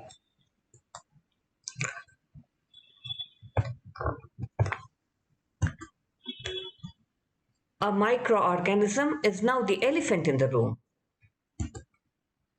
And it has led to VUCA, volatile, uncertain, complex, and ambiguous. This term was first given by Benes and Nanas in 1985 in their book Leaders, the Strategies for Taking Charge. and it was used in the fall of 1987 by the United States Army War College curriculum. In 2020, VUCA is real and it's pervaded academic life too. And then the shift had to happen. Classes became online. Home becomes class. I have to practice mindfulness. I have to use TPAC, truly technological, pedagogical content knowledge given by Kohler and Mishra. I watch videos on teaching online resources. I read every piece of information that comes my way about teaching online resources. I deeply search for materials on teaching online resources. Then the seeds are sown. I come across Flynn's article where he says that we have to be mindful of our learners who are all going to be nervous at this time. They will feel a little bit scared. They'll be uncertain. So whatever bit of normalcy teachers can inject into these live online settings is really important. Or for high school teachers, think about an engaging or interactive routine that you always do with your class that you can bring into this new setting. The point is to help students see that we are still a class. Yes, we are in a different space, but there's still some familiarity to what we are doing. Here, my undergraduate students and my first year postgraduate students would still, they can use some interactive routines. And when I read this article, I also had an aha moment where I remembered that in my grad program at the University of Arkansas in multicultural education, I remembered reading of faculty talking about students at risk needing the structure that a school provides when their life isn't so structured. Well, this may be a culturally deprived ideology, but I could use the principle with my undergrads and postgraduate students. I was also drawn to the 7 C's of leadership during the coronavirus crisis given by Quelch in 2020. And I believe that it applies even for faculty leaders. Calm, confidence, communication, collaboration, community, compassion, perhaps not cash. So I looked up at-risk students one more time. These are students who are subject to school failure because of their own characteristics and or because of inadequate responses to their needs by school, family, or community. This quote is from Slavin, Robert E. Slavin of Cooperative Learning Group fame. And these are some of the interventions that are prescribed for at-risk students. Compensatory education programs, well, they were not applicable to my situation. The early intervention program, reading recovery, after school, summer school programs, I could probably adapt the after school program to an after class availability option whenever students needed me. I also began with office meeting hours, but there were no takers. And so with the consultation of my students, I wrapped it up. Then for at-risk students, there are other special programs like buddy system, peer tutoring, cooperative learning groups, and the use of computers. Of course, the use of computers, we are doing it. I started introducing groups with liaisons who would work with me and with the classmates. And in some cases, I used buddy system when a person or two needed real care. So that worked. Then I put my class recordings on the cloud, Google Drive, and my class materials are available on LMS Google Meet as well as on Google Drive. Then the other support for at-risk students that are provided are positive school climate. And what I offered was a safe and supportive learning environment for my students. Curriculum instruction are two other support areas. And the way I offered it to my undergrads and postgraduate students was, I am a warm demander faculty.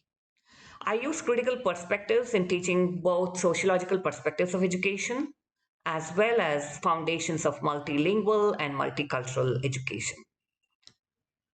I offer them a relevant curriculum and I tell them why they're studying, what they're studying in every class. I give them challenging assignments. Well, that doesn't seem like, it's going to work during a pandemic when students are afraid. No. The other support systems are to foster personal, social, and emotional growth. While I put the onus on the learner to learn, I also provide the available scaffolding.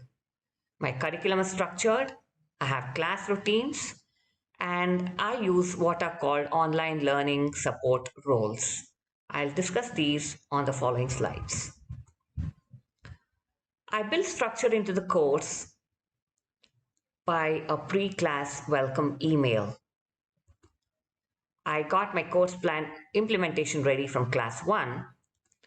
I sent a welcome email address with a motivational quote of a renowned and popular Indian philanthropist, chairperson, professor, and engineer, Sudha Murthy. These are unprecedented times that require every section of the society to rise up to the challenge. Again, building structure into the course through my LMS. Before I invited the students to the LMS, I posted a welcome message. I posted course materials, online text, and readings for the first 2 classes. I also provided motivators for them, online learning tips, study skills, leadership skills, personal energy audit, and well-being posters by the University's Center for Counseling and Health Services. Setting the stage for the real class or the online class.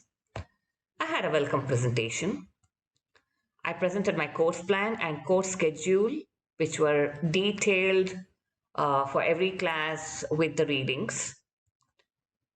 I announced my beliefs about teaching and learning and said that there was no such thing as a dumb question. We are on a continuum of learning. We should value confidentiality. It's not all right to blame, shame, or attack oneself or others. We should be aware of intent and impact in our speech and actions. It's all right to disagree, but express disagreement with civility. Thereby, I created a safe zone for students to voice their thoughts and questions. This was a welcome slide that I used with my students. Well, when it comes to the power of routines, I begin the class with a silent prayer, or I say, please bring yourself to the class, be mindful about what we're going to do now. Then I use an icebreaker activity. That's followed by a recapitulation from the previous class in the chat box. Then I facilitate the current class. During the current class, I pose questions for discussions and students can answer via microphone and or use the chat box. We have small groups and large class discussions. Then they work on the asynchronous tasks on the LMS immediately after class for an hour and post their takeaways. Let me talk about the online learning support roles that I offer. Facilitator, resource provider, monitor, evaluator, instructor, model, sociocultural enabler, audience, learning broker, encourager, promoter, learner. This is given by these authors in 2016.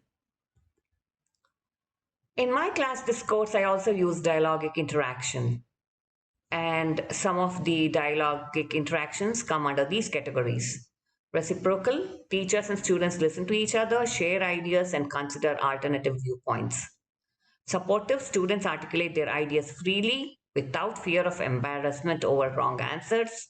They help each other to reach common understandings.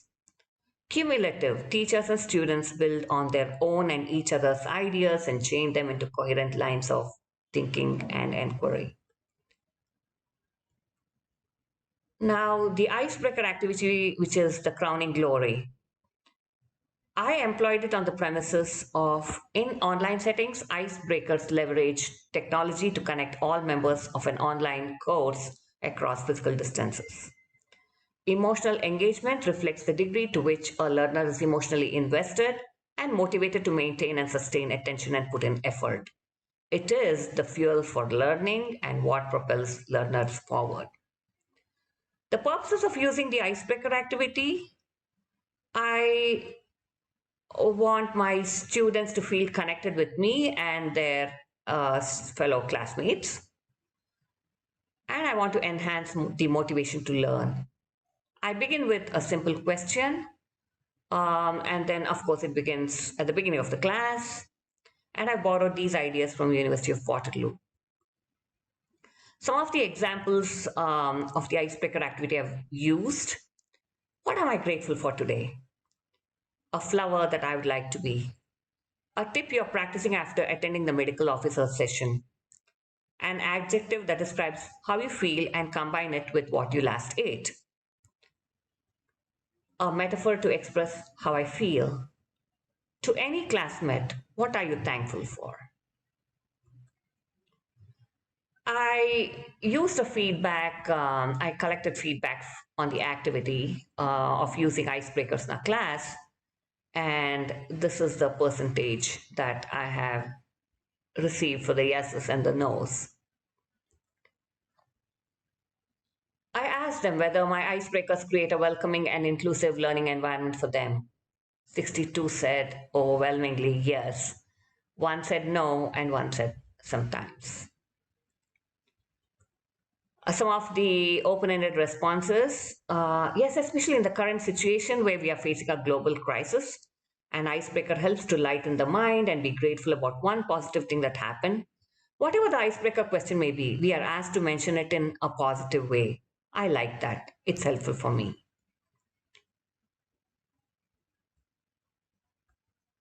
It's like warm up before physical exercise, workouts. It helps to come to the mood of the class. Yes, I love it, ma'am. It's fun to have a small activity away from a syllabus.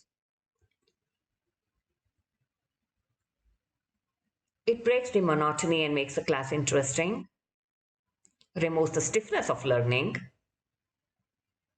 Even if one is not motivated for the class or feels zoned out, the icebreaker creates an interesting environment for students to actively engage in the class. Yes, it does, with a smiley. I like the way you begin the class. During this pandemic times, it makes a lot of sense to me. I had shared this Henry Ford's quotation in my first class. Coming together is a beginning, keeping together is progress, and working together is success. We are keeping together toward progress, and hopefully we will achieve success.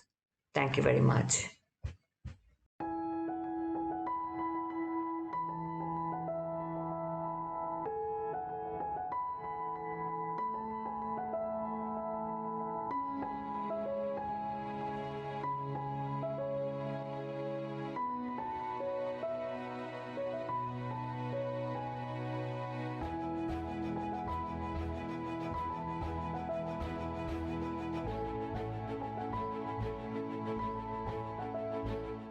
Okay, hello and welcome.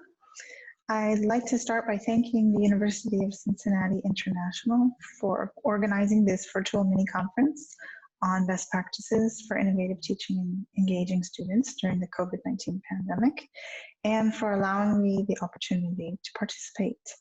My name is Pauline Finn. I am a professor at the International University of Casablanca in Morocco. And here I teach a first-year course for business majors called Business Statistics. I teach it for 2 semesters.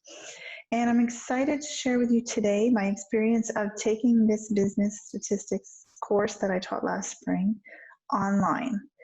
So when we were confronted in late March with having to switch to online learning because Morocco had very quickly decided to go into a rather severe lockdown. I had less than 2 weeks to get my course ready to be online. And unfortunately, but also perhaps fortunately, because I learned from the experience, we had just finished up kind of a semester and a half of theoretical work, and we're just getting ready to start the fun part of the course, so the practical application of a lot of concepts that we had learned in this market research project. The students were looking forward to choosing topics and to doing some field work, and we had to figure out a way to do that online. So in the next 15 minutes or so, I'll share with you how I conducted this 6-week market research project online. In order to do that, I'll tell you a little bit about the background level that the class had and what their knowledge was going into the project. I'll outline the steps that we did over each of the 6 class meetings. And I'll explain 3 key factors that I think were really important to the project's success. Because these can be, applicable in other similar online projects. So, their preparation prior to beginning the project. So, as I said, in the first semester, they had a descriptive statistics and data visualization course with me. And so they knew how to do a lot of data organization and visualization, creating tables and graphs in Excel, and basic descriptive statistics. And then in the second semester, we had worked on sampling, different types of sampling, survey methodology, and looked at survey errors and biases. So the project was really designed to give them a practical experience applying the sampling and survey methodology, looking at how errors happen in surveys, and then also to practice those Excel skills that they had been using in the first semester. In the first class, I introduced the project, and I wanted it to be very creative and for them to really take ownership of what they were doing. So the only real parameter I set was that they had to be researching a product or service that would be sold on our campus. And the reason for that was because in their sampling, I wanted them to be sampling from our student population, okay, for various reasons. Mostly about being able to apply different sampling techniques in kind of a constrained way. Okay, so I gave them some possible suggestions, but they came up with their own ideas that they wanted to do. And the first class, I assigned a proposal.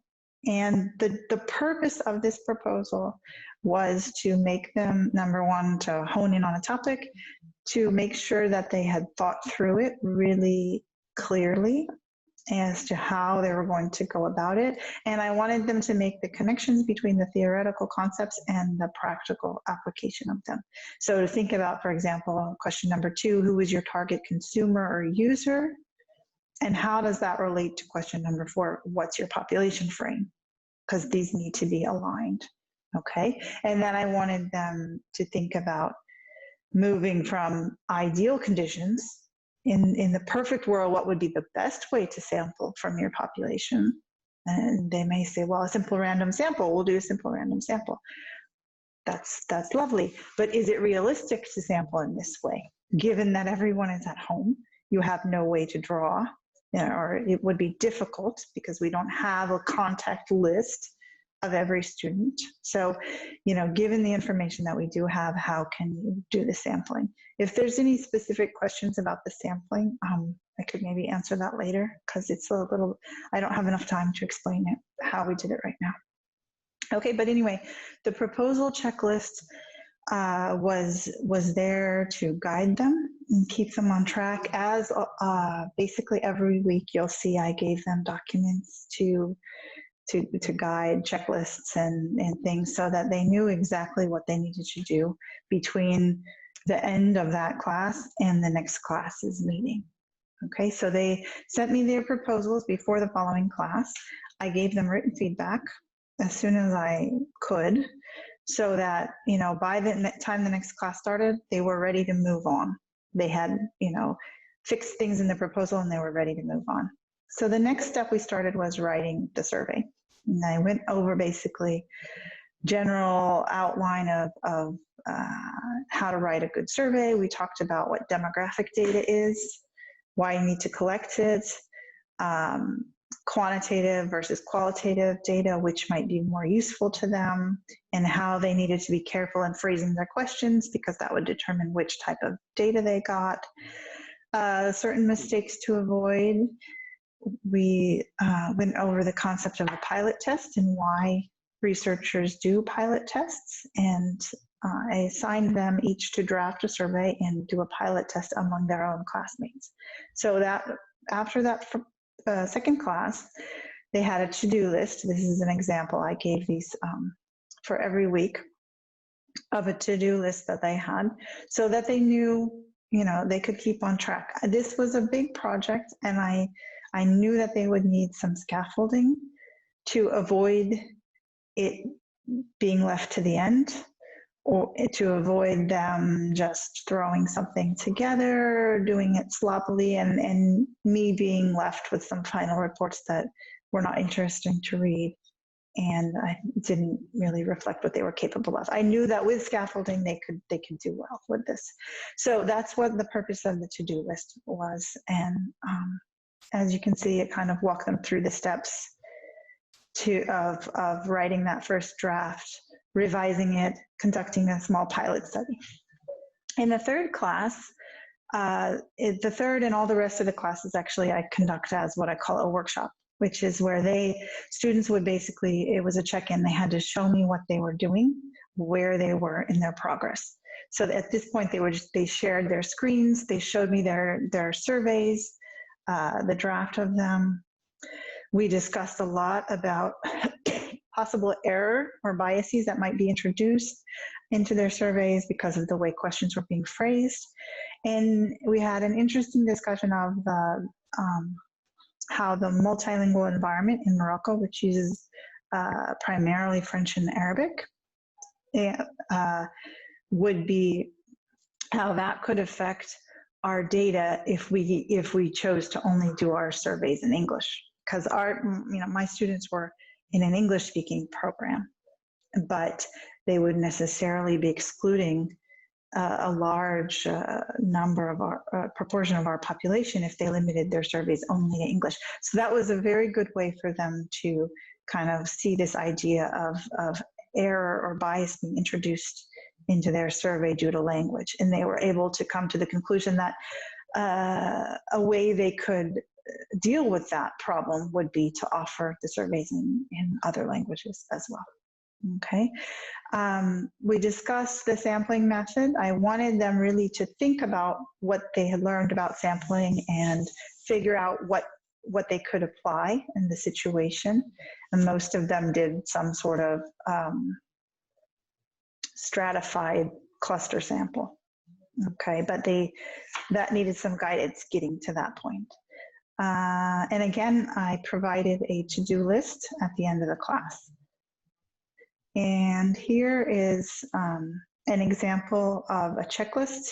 In addition to a to-do list of things they had to do, I also gave them a checklist to go over their surveys, how they needed to revise it. Okay, so for example, they needed to not ask every single demographic question they could possibly think of. It's not everything would be important. They needed to check the way that the questions were phrased, etc. The fourth class, again, was a check-in, and this one was really focused on the practical data collection, data entry issues. So most of them used Google Forms for their surveys, so then importing their data into Excel or Google Sheets, we talked about that, and then I had them just share their spreadsheets and look at their data. This was another opportunity for me to correct, guide, sorry, keeps going, to correct them, guide their help them clean up the data if necessary, things like that. Again, I provided a to-do list of what they should do over the following week. By the fifth class, it was another check-in. At this point, they had collected most of their data.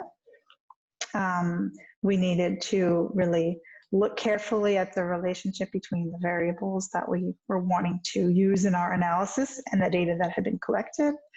And then they needed to get started on making tables, making visuals, whether it was some sort of graph for the questions that they had asked. If they were looking at correlation between two sets of numerical data, they could look at scatter plots at this point. So that was their data analysis class, and also what they needed to start preparing to make some conclusions.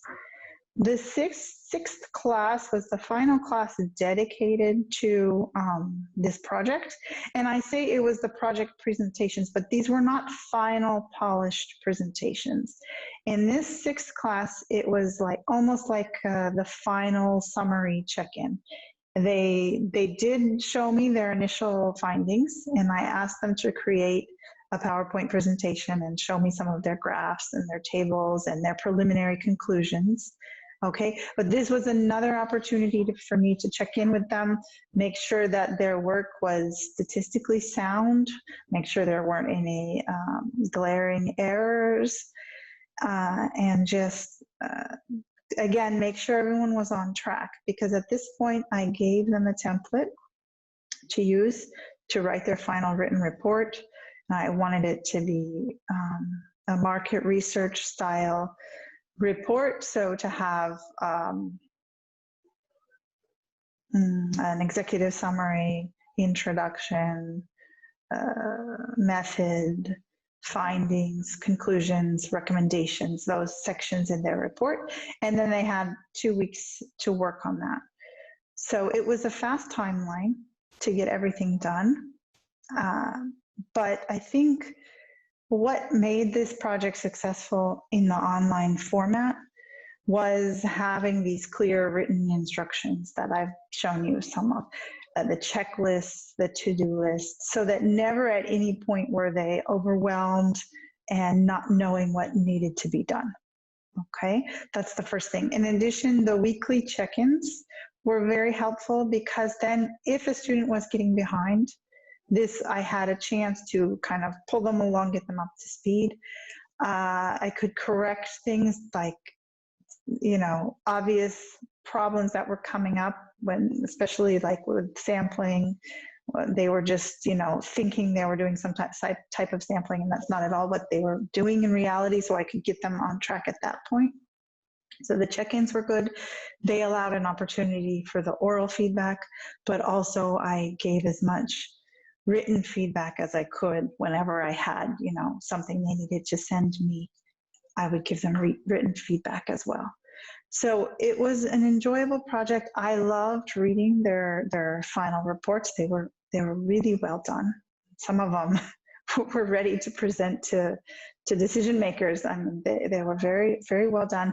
They loved the project because it gave them an opportunity to really showcase all their skills and to solidify the theoretical, statistical, mostly survey methodology concepts that they had learned. So thank you very much for your attention, and I would be happy to discuss a little more or answer any questions, even by email as well. Thank you.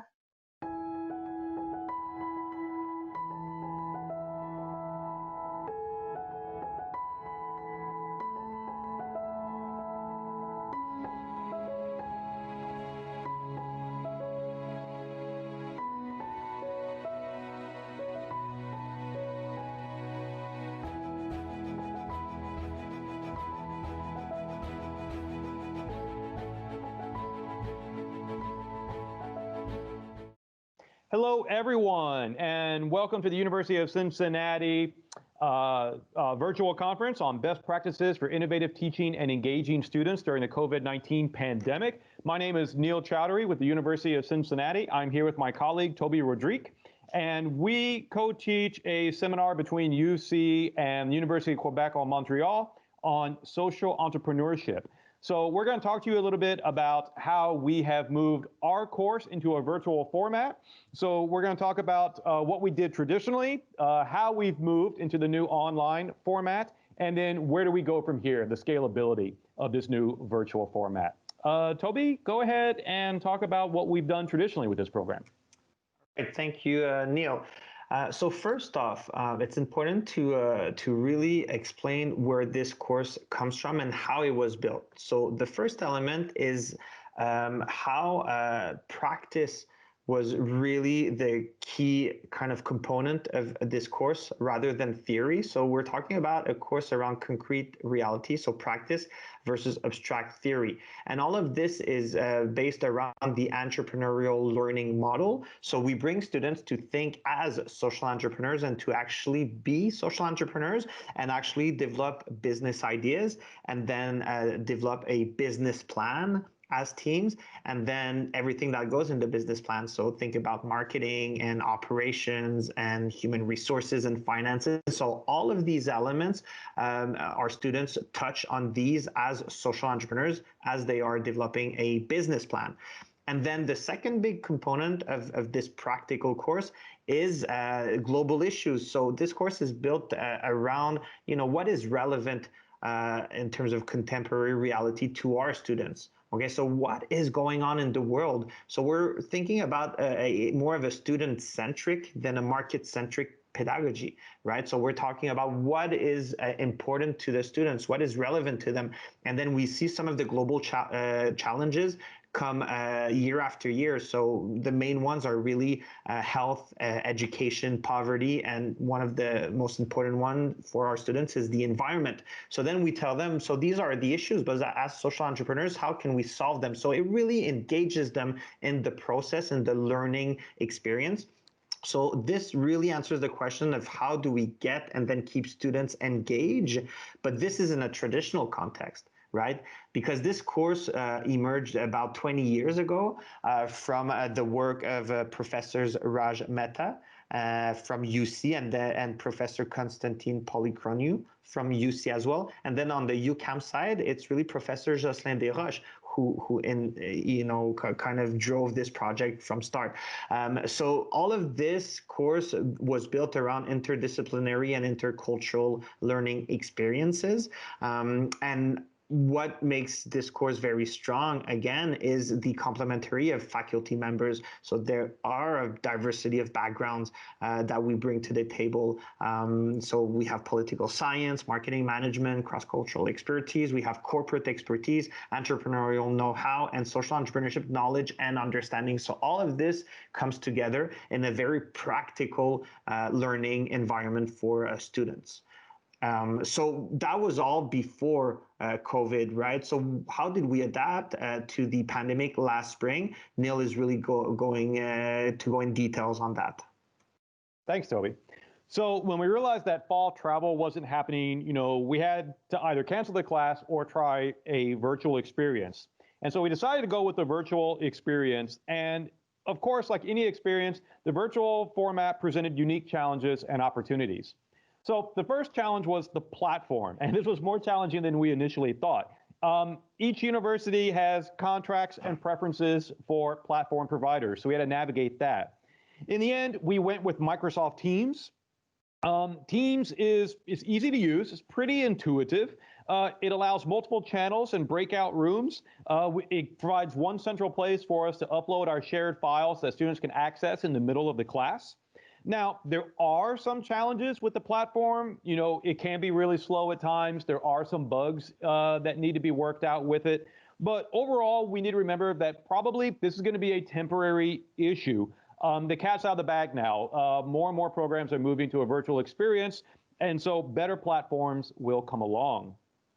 And then after deciding to go to a virtual setting and then initially figuring out which platform we're going to use, we had to come to the realization, okay, what are the key components that we want to make sure we keep? And we realized that it was the intercultural piece, the business plan that students have to submit, and the presentation that they just have to give for their final. We'll talk a little bit more about this towards the end. Then how do we keep students engaged? This was going to be a challenge as well, because engagement both offline and online is key to a virtual experience. So not just engaging them online, but also engaging them offline as well. So things that we did, we created a communication plan, which is daily themed announcements about social entrepreneurship. We created a virtual dinner with strangers program, which gives students opportunities to meet with other faculty in the field of social entrepreneurship, alumni from this class, and actual real entrepreneurs who are doing what the students are studying. And then we're purposely doing a lot more structured focusing this semester, particularly on things like pitfalls to avoid, past successes and challenges, how to do more efficient market research, etc. So that we want students to have this overall feeling that they're engaged with us both in the virtual format and offline as well. So we're about halfway through the semester now, so what's working for us? Well, the online platform is actually working for us. I mean, there are challenges, but it works much better than we initially anticipated. And so moving forward, we're going to keep the online platform, even if we go back to the traditional face-to-face. You know, it's better, cheaper, and more user-friendly than the previous video conferencing system that we were using. The communication plan is actually working. We can tie this to their product ideas or their markets, and so we're going to keep this moving forward. And the dinner with strangers, it gives them an opportunity to engage with experts and entrepreneurs and others with the same shared experiences. And finally, it's just fun. You know, it's a fun opportunity for students to engage with others. Well, what's not working? And so we're looking at this from two perspectives, the course perspective and then the community perspective. From a course perspective, you know, honestly, pedagogically speaking, we're still able to hit our course objectives that we have in the traditional class. I mean, there are definitely challenges, but with careful planning, trial and error, and lots of reflection, we're able to overcome them. From a community's perspective, look, a virtual format will never allow you to form the same bonds as face-to-face. We understand that. But at the same time, we have formed community by being put in this very unique situation. The students will not forget this class. I can promise you that. And so then let's come back to the key components. You know, we quickly realized that the intercultural piece was going to be the most challenging part. So do we have an intercultural component? And I would say right now, the answer to that is yes. But we have to remember, it's a different kind of intercultural component. I think a lot of people had the idea that intercultural has to mean face-to-face. And we're finding that that's just an incorrect concept, okay? By going virtual, we're offering them a different kind of intercultural component. So we're realizing that there are differences. We're still learning that there are differences in communication. There are differences in business culture. There are different viewpoints based on your culture and your experience. There are even academic differences. Okay, so do we have the same intercultural piece? But do we have some form of an intercultural piece? The answer is a resounding yes. And so now let's talk about what's next for this virtual format. What's our scalability? Where do we go going forward from here? So the easiest one to maintain the partnership that we have with UCOM, but just simply to increase the class size. This would be low-hanging fruit. Traditionally, enrollment was kept low so we could manage the teams and also the study tour budget.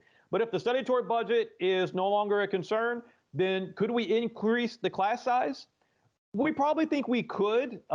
We would have to carefully plan this, but this is something we probably could do. Another way that we could scale this would be to look at social entrepreneurship through new disciplines outside of the business school. You know, faculty who teach social entrepreneurship do not have to come from the business school. They do not need a singularly business background. You can pull faculty from multiple disciplines such as design, anthropology, international affairs, engineering, the medical sciences, etc. Finally, we could collaborate with multiple partners. If we could do this virtually with 2 partners, why can't we do it with 3 or more? For example, Pontificia Universidad Javeriana in Colombia, which is a UC strategic partner, already has a social entrepreneurship program set up with UC. If we're going to do this virtually, why couldn't we do it with UC, UCOM, and Javeriana all virtually? One major issue would be time zone challenges if we want to expand this to multiple partners around the world. And that would be a challenge, I admit. But imagine something like a joint social entrepreneurship program among all the strategic UC partners in the Western Hemisphere. And then Toby would like to talk to you about a few more of our ideas for scalability. Right, exactly. So you know, on a larger, let's say, scale, we're thinking that the model we've developed, you know, during the pandemic, having you know, everything, you know, virtual and seeing how it goes so far, and having already some feedback from students that, you know, they're loving the experience, and you know, they feel you know, they're working really well as virtual teams. We feel that we could create executive seminars around this entrepreneurial model, okay, with external partners. So one idea would be to create an executive seminar with an external partner from a developing country around a specific global issue, for example, poverty, in a specific area of that country. So it may be a city, a village, or a region per se. But the idea would be to create the course with that external partner around issues that, you know, they care for. So that would be an idea. And another idea would actually be to create an executive seminar around a specific issue in Cincinnati. With external partners, such as startups that are in the Innovation Hub, or maybe in the future Cincinnati Innovation District. And then these courses would be, you know, based on the virtual entrepreneurship model. So again, business plan configuration, marketing plan ideation, etc. But it would really tackle a regional issue in Cincinnati. And as we teach our students, you know, global issues are everywhere, even where we live, right? So that could be another angle that would be tackled. And then the external partner would not be a university per se, but, you know, a startup or an external business that is a strategic partner to UC as a whole. So these are 2 other ideas that we feel strongly about, and we'd love to talk more about them. So we'll open the floor for any questions that you may have.